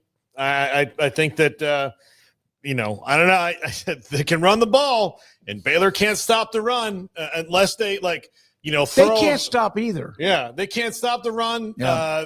I'm not worried about the Kansas State passing game as much as I would be about the running game with Dylan Edwards back now and looking different. That applies to K-State's defense too, right? Yeah, their defense isn't very good either. Yeah, which is really something we're not used to. They're always pretty fundamentally weakness, tough. They're secondary. So what do you think Sawyer Robertson is going to do with those guys? So I think it's kind of both teams are just sort of middle of the road, but I just, me personally, if I have to pick a winner, I'm going to pick Baylor, but I would not be surprised at all to see Kansas State rolling and win this game. Yeah. By the way, from the chat, Ty Mintier, K-State, baby, you said they had their running back, and they do, right, with Dylan Edwards? All right, so next he was game. Back last week, and he was really, really good and opened things up for them. I'm taking Baylor. I honestly, Craig's right. If you gave me a quarter, I flipped it a nickel or a penny, I would go with whoever the coin said. But I'll take Baylor at home, although it's not like they've done well this year or in the last, 2 to 3 or 4 years at home. They're really good on the road compared 10-8. But when it comes to teams, Power 4 or Big 12 teams. Yeah, I don't want to bog down. I think the home thing's a little bit getting overrated because it's recency bias. I mean, it has been a little while since they beat a named team. That won't change with K-State, though. K-State's not ranked right now, so it's not as though it's like Auburn with the SEC mystique rolling into town or Arizona State with a Big 12 title and a top 25 ranking. This isn't quite that, but yeah, they've left a lot to be desired at home. So I think we've spoken enough about that one. That's a coin flip, if anything. This game here, I changed my pick midweek when we heard about Williams, the cornerback, and the line changed in Vegas and Iowa State, Cincinnati in Cincinnati, and I am going to go with Brendan Sorsby, Scott Satterfield, and company to win this game at home. I'll stick with Iowa State, but I did not take into account when I talked about this the other day. I did take into account the corners. I do think that's super problematic against a really talented Cincy offense, a great quarterback in Sorsby. He's got more weapons, I think, than I gave credit for at the beginning of the season, but I've warmed up to the fact that he does have some good options around him, and they haven't all been healthy also at the same time for the Bearcats. Corleone's been out, too, on the other side, so I think they've managed all that really well. But I did not take into account the kicking part of things, even though I'd read about Conrarty and read about the backup also being out. That could very well come into play with an Iowa State team that does play a lot of close games. So that does give me some pause. I feel like I've been with Iowa State since like day one, though, so I'm going to keep riding with them. But those two areas give me a lot of concern, and it makes the line make a lot more sense when you take that into account. Yeah, and that all makes me nervous too, Craig, to echo what you just said. But Cincinnati on defense, I'm not a believer in them to be able to stop Iowa State consistently, and hopefully to make my pick right, they don't need to kick all that much. Yeah, there you go. No, that's absolutely. All right, Oklahoma State and Arizona. Man, Arizona blew a tire last week. Oklahoma State, who knows? They threw the kitchen sink, and it still wasn't enough. Fired the defensive coordinator, other changes, transfer portal. Games in Arizona, I don't see, again, they play the games for a reason, but I'm taking the Wildcats to win this one. It's a 20.5-point favorite for a reason. Yeah, so, not much of a limb to go out on. They're 3-touchdown favorites, and Oklahoma State's reeling, although swinging back in the direction of positivity a little bit because of just the exciting things to come for them. But for right now, it's still the same team we've watched get beat up pretty good by pretty much everybody they faced at this point. So I think Arizona's a good middle of the conference team right now. Certainly better than Oklahoma State at home. Yeah, I think this is a pretty easy call. Arizona wins this game, and it would be a disaster for Brent Brennan if they didn't win this game. I can add nothing to that, Arizona. Okay. All right. So we won't. Texas Tech and Houston. Kind of intriguing. I still think Texas Tech has just too much, especially since defense travels. And how often have we ever said that about them? And it did against Utah. And I think it will against Houston. I think this will be a fun game to watch into the night on Saturday, but I'll still take Joey and the Red Raiders. You know, there's like, was the Mean Girls, like, stop trying to make fetch happen. I feel like stop trying to make this upset happen. I'm not a believer in it. I think there's other games around the country where I see where you're going with that, and I understand where it's coming from with Houston. I think especially for Texas Tech, now we're just going to be looking every week of like, can this be the upset? Can this be the upset? Something to derail them. I don't think this is going to be the upset. I don't know how Houston scores enough points here. I think Tech's defense matches what Houston's defense can do, so you negate each other. If anything, Houston against even average defense is much less a $50 million deal. You know, and I'm exaggerating, but $1 million defense on the line alone. I don't know how their O-line is going to hold up to that. And Wegman's not such a great passer that he's just going to be able to get around all of that. So, I just don't know where the points come from. Like, even if Houston holds them down, I just think Tech's got too many weapons, that too much explosive possibilities that they're going to break a play or two. And I don't think Houston can match explosives with Texas Tech.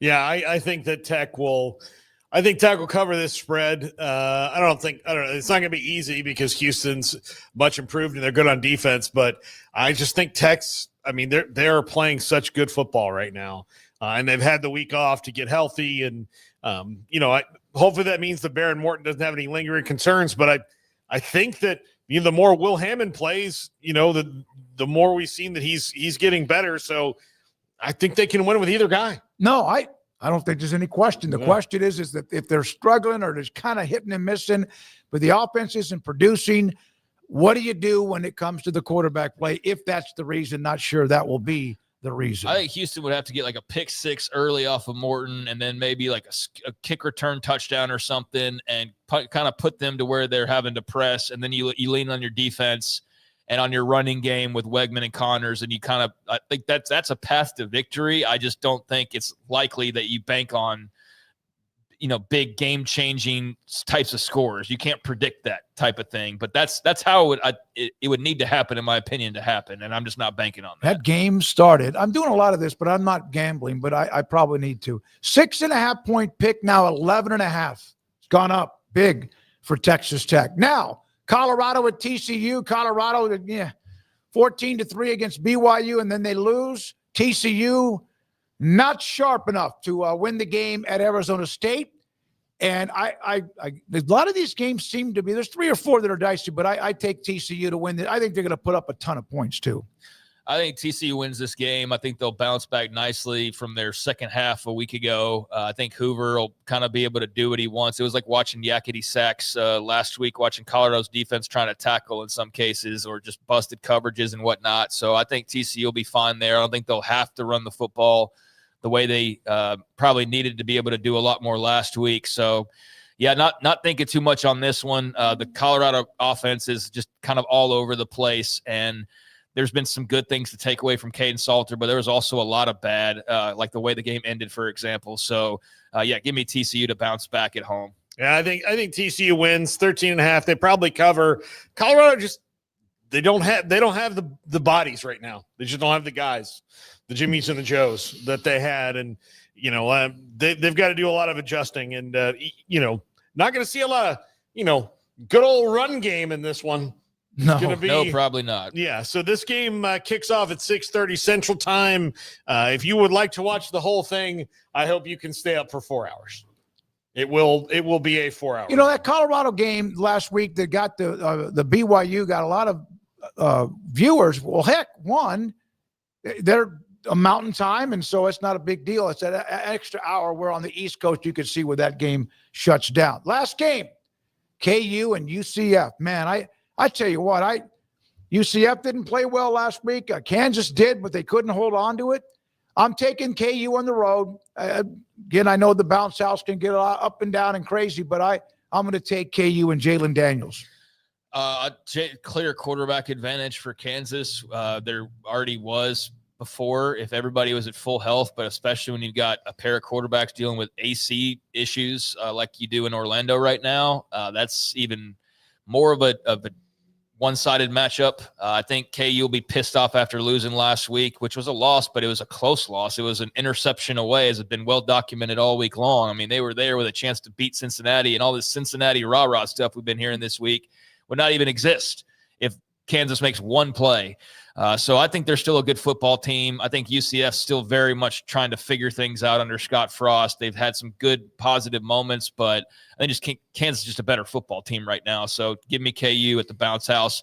And it seems kind of humdrum that we're going all favorites, but you should see the lines this week for a conference that's supposed to be parity. Mm-hmm. These matchups aren't really the parity matchups. These are very much like this team clearly looks better than this team almost across the board, with the exception being like Baylor, Kansas State, basically, where it's kind of two of the same looking in the mirror. But a lot of the rest of these are, double digits. Iowa State, Cincinnati is not. That's the closest one. But, this one to me this one's the second KU. closest, right? Yeah, because it's 5.5. Yeah. But I didn't spend a lot of time thinking about – I had much more trouble trying to figure out K-State Baylor than this game. Yeah, you're right. There's two games that were kind of like, okay, what are we going to do here? And the five of them that seem to be pretty simple to pick. By the way, they're time and tier. Arizona's a 55-0. Texas Tech 38-19. Paxton goes, I'm not all that impressed with TCU. Kim thinks, I think they're better than we think. And so there are some of the notes in the chat room. Ty also said 23-17 TCU to win that game at home against Colorado. But by the way, I'll take Kansas. Even though Midwesterners can get distracted when they go to Orlando because they're really excited about the theme parks, it's a big deal. But I do think Kansas wins. I think Jalen Daniels is just too good. UCF again, that like at 3-1, they're already 2 games better than I thought they would be at this point.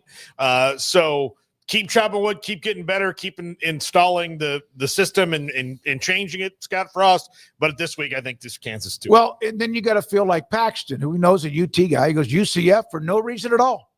If they won this game, then they probably can go bowling. If they don't win this game, I think it's going to be tough sledding. But if they can win this game, that gives them 4 wins, and they would have still Oklahoma State on the schedule. They'd still have West Virginia on the schedule. So, I think that they could possibly get there if they win this weekend, but I'm not banking on it. So there you go. One other thing on Paxton said, another Baylor game on ESPN Plus. Those are the things. That should be how we do our Mojo rankings. Where are you on the networks and what time are you kicking off? All right, there we go. How many crazy ticket promotions do you have to throw out there? Yeah, $11 if you win by 20 or something like that. I saw that. There's another one of those, and that makes you wonder about what they'll have at McLean Stadium on Saturday at 11.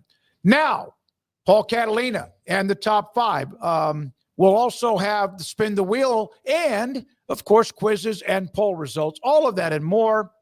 This is 365 Sports.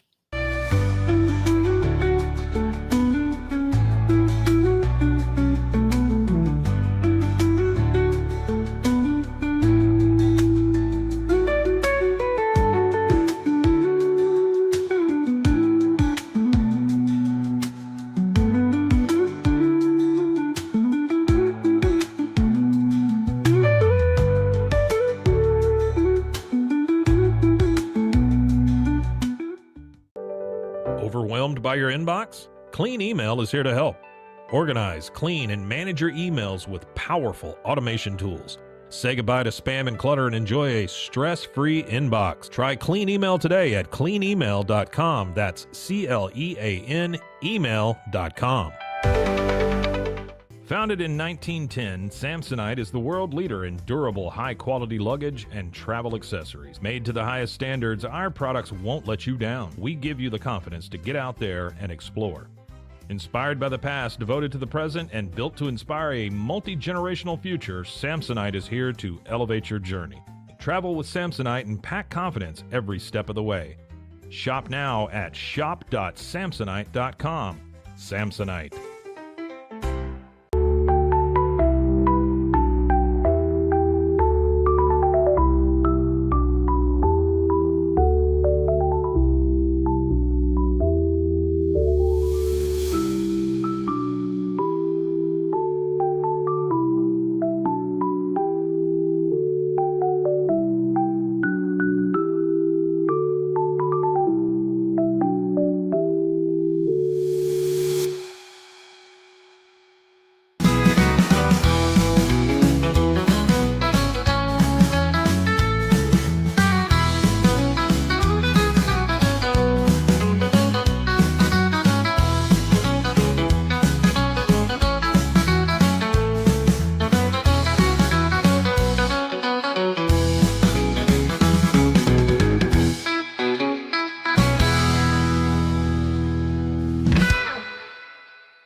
This is Paul Catalina's Top 5. Welcome into Paul Catalina's Top 5. Why am I sitting down, you ask? They are working on the wall where the normal monitor is. So, I'm here now at my normal little spot in my little area. So, don't be troubled. I did not become stricken with polio overnight. I am fine. I can walk. I can stand up. But I just can't be over there right now because it's loud and thumpy. And there's no electricity. So that's also an important part of doing a podcast. If you're going to start a podcast, people say, what kind of camera do I need? What kind of thing I need? The first thing you need is electricity. After that, internet, and then you can start worrying about cameras. This is distracting. But we're brought to you by Flag and Anthem. Let's go to 5 teams with glaring issues. Numero 5, Auburn with their coaching. Ooh, all the way around. Look, Hugh Freeze is supposed to be this offensive mastermind. Clearly, he needs to make some adjustments to his scheme because outside of the game at Baylor early in the season, their offense has not really been that prolific, and it was maybe more Baylor's defense than Hugh Freeze's coaching. Earlier in the year, there was some kind of weird controversy about who calls the plays on what down and what input they have. It was very confusing. Whatever structure he's got going there, he needs to adapt to. And it's really not just structure, it's scheme. He's got Eric Singleton and Cam Coleman, 2 immensely talented wide receivers that he has picked up over this time that don't really contribute to the offense in the way that they should, especially when you've got a quarterback who's supposed to be a better thrower than the last one you had in Peyton Thorne with Jackson Arnold. Jackson Arnold hasn't developed much more than he was at Oklahoma last year, and Auburn might be asking themselves why Hugh Freeze is the coach before long. Number 4, Clemson, speed. This was very surprising to me because the one thing that Dabo Swinney always got was the skill players and speed. Now, this has nothing to do with the transfer portal. This maybe just has to do with some recruiting misses because they do not have the kind of playmakers at wide receiver and running back that they used to. Will Shipley was maybe the last one truly that they had that was an absolute, oh, hell, he's got the ball guy. They don't have those guys right now, and it might be just they've misevaluated or they've had some misses on the recruiting trail for whatever reason. But if Dabo Swinney wants Clemson to be what he used to have them being, he's got to get those guys. DeAndre Hopkins, Sammy Watkins, T. Higgins, all superstars back there. Will Shipley, Travis Etienne, all of those guys played for Clemson and were all burners. They just don't have that anymore. Number 3, Kansas. Defense in general, but they've got to get better at stopping the run and closing out games in the fourth quarter. They had a lead late, gave Cincinnati the ball back. The Bearcats went down and scored. The same thing happened with Mizzou. They were leading Mizzou late in the game. Mizzou took over and won. They've got to be able to hold leads with that defense. Maybe they're not quite there talent-wise. They're certainly improved on both sides of the ball this year, but particularly on defense, they are lacking. Number 2, Baylor's defense. Now, Dave Aranda is not in the same situation that Hugh Freeze is in Auburn, but when you bring in a guy because of a certain acumen, Dave Aranda, one of the best defensive minds in the country. What is the defensive problem? Is it scheme or is it talent? Is it a little bit of both? I think it's probably talent, and maybe not even talent. They might have guys that are good, but they are lacking size along the front. The front seven is built for speed, not for power, and they need a little bit more oomph up front. They're not rushing the passer. They're not stopping the run, and that's making them have to win games in shootouts, including teams who have abysmal offenses like Oklahoma State. Kansas State presents a ridiculous challenge for them this week in that Dylan Edwards is back, and they have a running quarterback in Avery Johnson who might have found his sea legs again. And number 1, LSU in the run game. Garrett Ross just stormed out of the room because he doesn't want to talk about it. In fact, I see him walking down the street and he punched a hobo. That wasn't right. That guy's choices are not your problem, Garrett, and don't take them out on that poor dude. He's going to take a dump on the lawn again. Great. Now we have to worry about that. But speaking of dump on the lawn, LSU's offensive line and run game. That's what it's been. It has not been good. And of all the things that you would think that LSU could keep consistently that have changed since Brian Kelly's gotten there, it's the run game. That was what LSU did for 30 years under 3 different coaches of Saban and Miles and Orgeron. They always had a couple of big running backs, a couple of burners, and they had big, gigantic, angry Cajuns on the line. I don't know where Brian Kelly has lost all this, because the recruiting area just around Baton Rouge and New Orleans, he could get 10 offensive linemen and 5 running backs without having to get on a plane. But for whatever reason, this is the biggest area of dirt, the biggest dearth on their schedule that they have. Their offense, the hammering and drilling is really driving me crazy, and you can hear it, and I know that. But this is insane that LSU doesn't have a run game. They can run outside and go guard, tackle, center, and then there'll be 3 guys that go, hey, boss, I'm a guard, I'm a tackle, I'm a center, I'll play all 3. Eat skinny odo. Let's go. That's just not happening at LSU right now. That's going to do it for us. We've got Andrew Valade's Sprinkles right after this. All right. Thank you, Paul. Appreciate it. So we start with no super chats today. That's disappointing.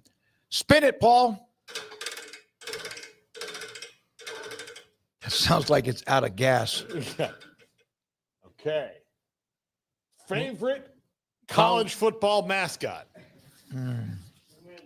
Let's start with Craig. Man, I'm not a big mascot guy to begin with, so I don't really have like an automatic go-to. My favorite mascot moment recently was when the duck fell running out of the tunnel in the first weekend, and then acted as though his secret identity had been revealed, which I guess it had been, because they try to keep that secret. But Puddles is a pretty good mascot. I don't know. I mean, Chief Osceola is really cool. I like the live act. I don't have a favorite, really. I guess I like the live action mascots, though. I am going to go with the Western Kentucky Hilltopper. Yeah, that's pretty good. Yeah, that's my favorite one. Yeah, the guns, you have Oklahoma State, Pistol Pete, right, Ever, and you have West Virginia. That guy looks pretty cool, too. Pistol Pete frightens me, though. He's got dead eyes. He does. He looks like he didn't look like a wild Buffalo Bill Cody cowboy. No, like, hey, we're doing a Wild West show. He looks like, to me, someone who out in the West Texas town of El Paso. Like that's what it sounds like to me. I'm going to win this one. It's Ralphie the Buffalo. Yeah, who just was action, replaced. Yeah, that's a good one. It's a bad you know what, right there. And he just a new one started his career just a couple weeks ago. Now, I will say that if we find out that my mascot is actually if the Western Kentucky Hilltopper is actually a real thing, it's out in the world, that's probably bad news. Yeah, no, that is. All right, so there we are with the spinning of The wheel. Favorite mascot. Let's see if anyone I don't think anyone responded to that. Okay. All right. Quiz. Major League Baseball player, along with his brother, holds the record for the most combined career home runs between the both of them. Well, it's definitely not the middle two because they were pitchers. They gave up a few. Yeah. So Henry Aaron, brother, did not hit many. DiMaggio hit maybe 4 something or 5. But DiMaggio actually has less homers than you'd think. No, he does. Yeah, you're right. Considering that how many did Dom have? Dom DiMaggio, who my dad, when we were growing up, that's a funny story. My dad loved the DiMaggios, and of course, we went to an autograph signing in Fort Myers, and he paid $80 to get Dom DiMaggio's autograph. Did he really? Yes. That's a little bit more than I thought. Yeah. Well, I was like, well, I don't know if it's worth that. I'm going much. to give you guys a hit. But Dom had less than 100 home runs. Well, then that's going to be Henry Aaron. Okay. So it's going to be Hank. All right. Why are you looking up when we're trying to do the answer? I was cheating. Now, I'm just curious. Okay. I'm just it's Henry ashamed Aaron. of you. It's Hank Aaron. It's Henry Aaron. Yeah. There we are. Henry and Tommy. Yep. Yeah. 755, and Tommy had 13. Yeah. So. All right. The other one. This year saw the official merger between the NFL, AFL, forming one league divided into what was AFL, NFL to NFC and AFC. Well, it's not the bottom two. I believe it's 66, right? No. 69? No. I think it's 70. I think it's 1970, the official merger, because the first 3 Super Bowls would have been Green Bay. The third one and fourth one were the AFL one. I'm going to say 1970 after Namath and the Jets beat the Colts. Since you were the only one in this room that was alive, alive, then. Right, all right. Hold on. I'm going to look it up real quick before I get my answer. No, that's cheating. Yeah. All right. 1970. There we go. Okay. Yeah, that's what, because the Chiefs beat the Vikings and the Namath and the Jets beat the Colts and kind of forced that. All right. Very nice. I was the only one alive. Where is Shohei Ohtani more dominant? No, 69%. That makes sense. You know what? I would have put a third one here on the basis. Yeah. He's an absolutely fantastic base What is stealer. his size? What is he, like 6'4"? He's 6'4", 200-something pounds. I mean, he shouldn't be stealing 60 bases. No. All right. Craig, are you surprised by that? Do you agree with that at the plate? He's a monster hitter. He's a great pitcher, great too. at everything, but yeah, I'd say at the plate if I was going to say anything. So yeah, I agree with the audience there. All right. Now, which program is the best fit for, oh my God, Ed Orgeron to return? Man, I cannot imagine UCLA, but he's coached at USC before, right? Yeah, I just don't think that they, again, the thing I said today, I don't think he's coming back as a head coach right away. I think he's going to have to go somewhere and be an assistant and then find a way, or he's going to have to go to a G6 program. Of these teams, actually, I think the best fit is Arkansas for him. But, we'll see. I think he needs to go back and help somebody recruit.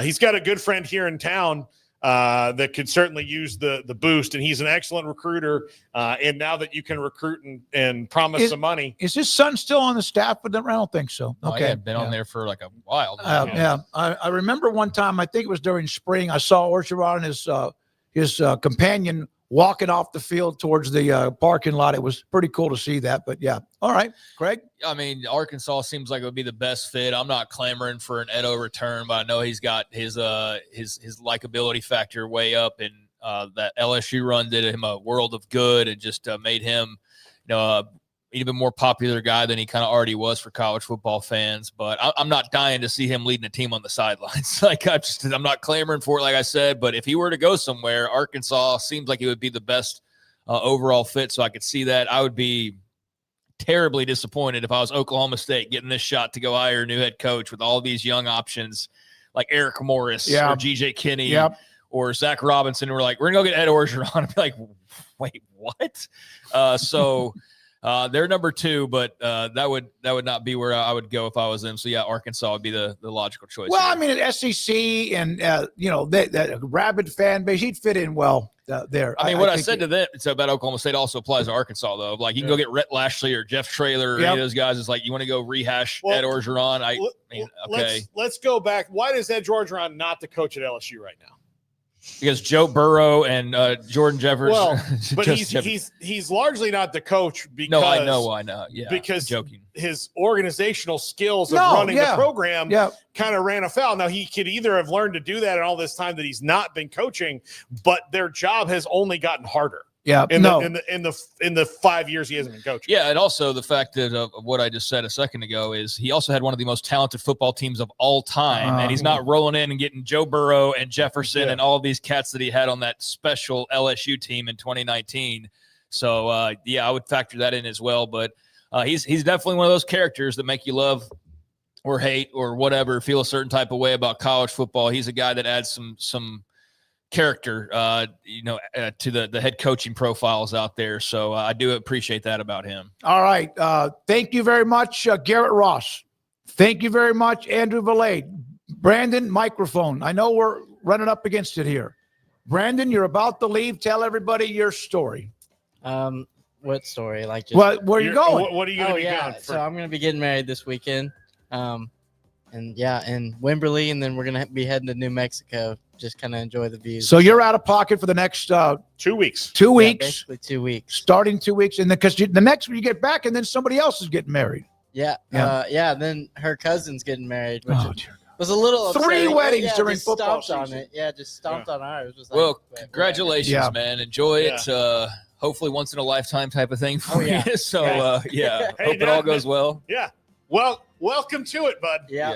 I'll say I feel like my vows are pretty well written. Like I feel confident about it. I know, like, when I'm up there, like, I'll just get nervous and it'll just come out of, like, just spill out of me. Just be nice. Just say what you say, man. Well, it's a big moment, dude. Enjoy it, and thanks for all you do here, and enjoy the time away. Yeah, and I appreciate you guys.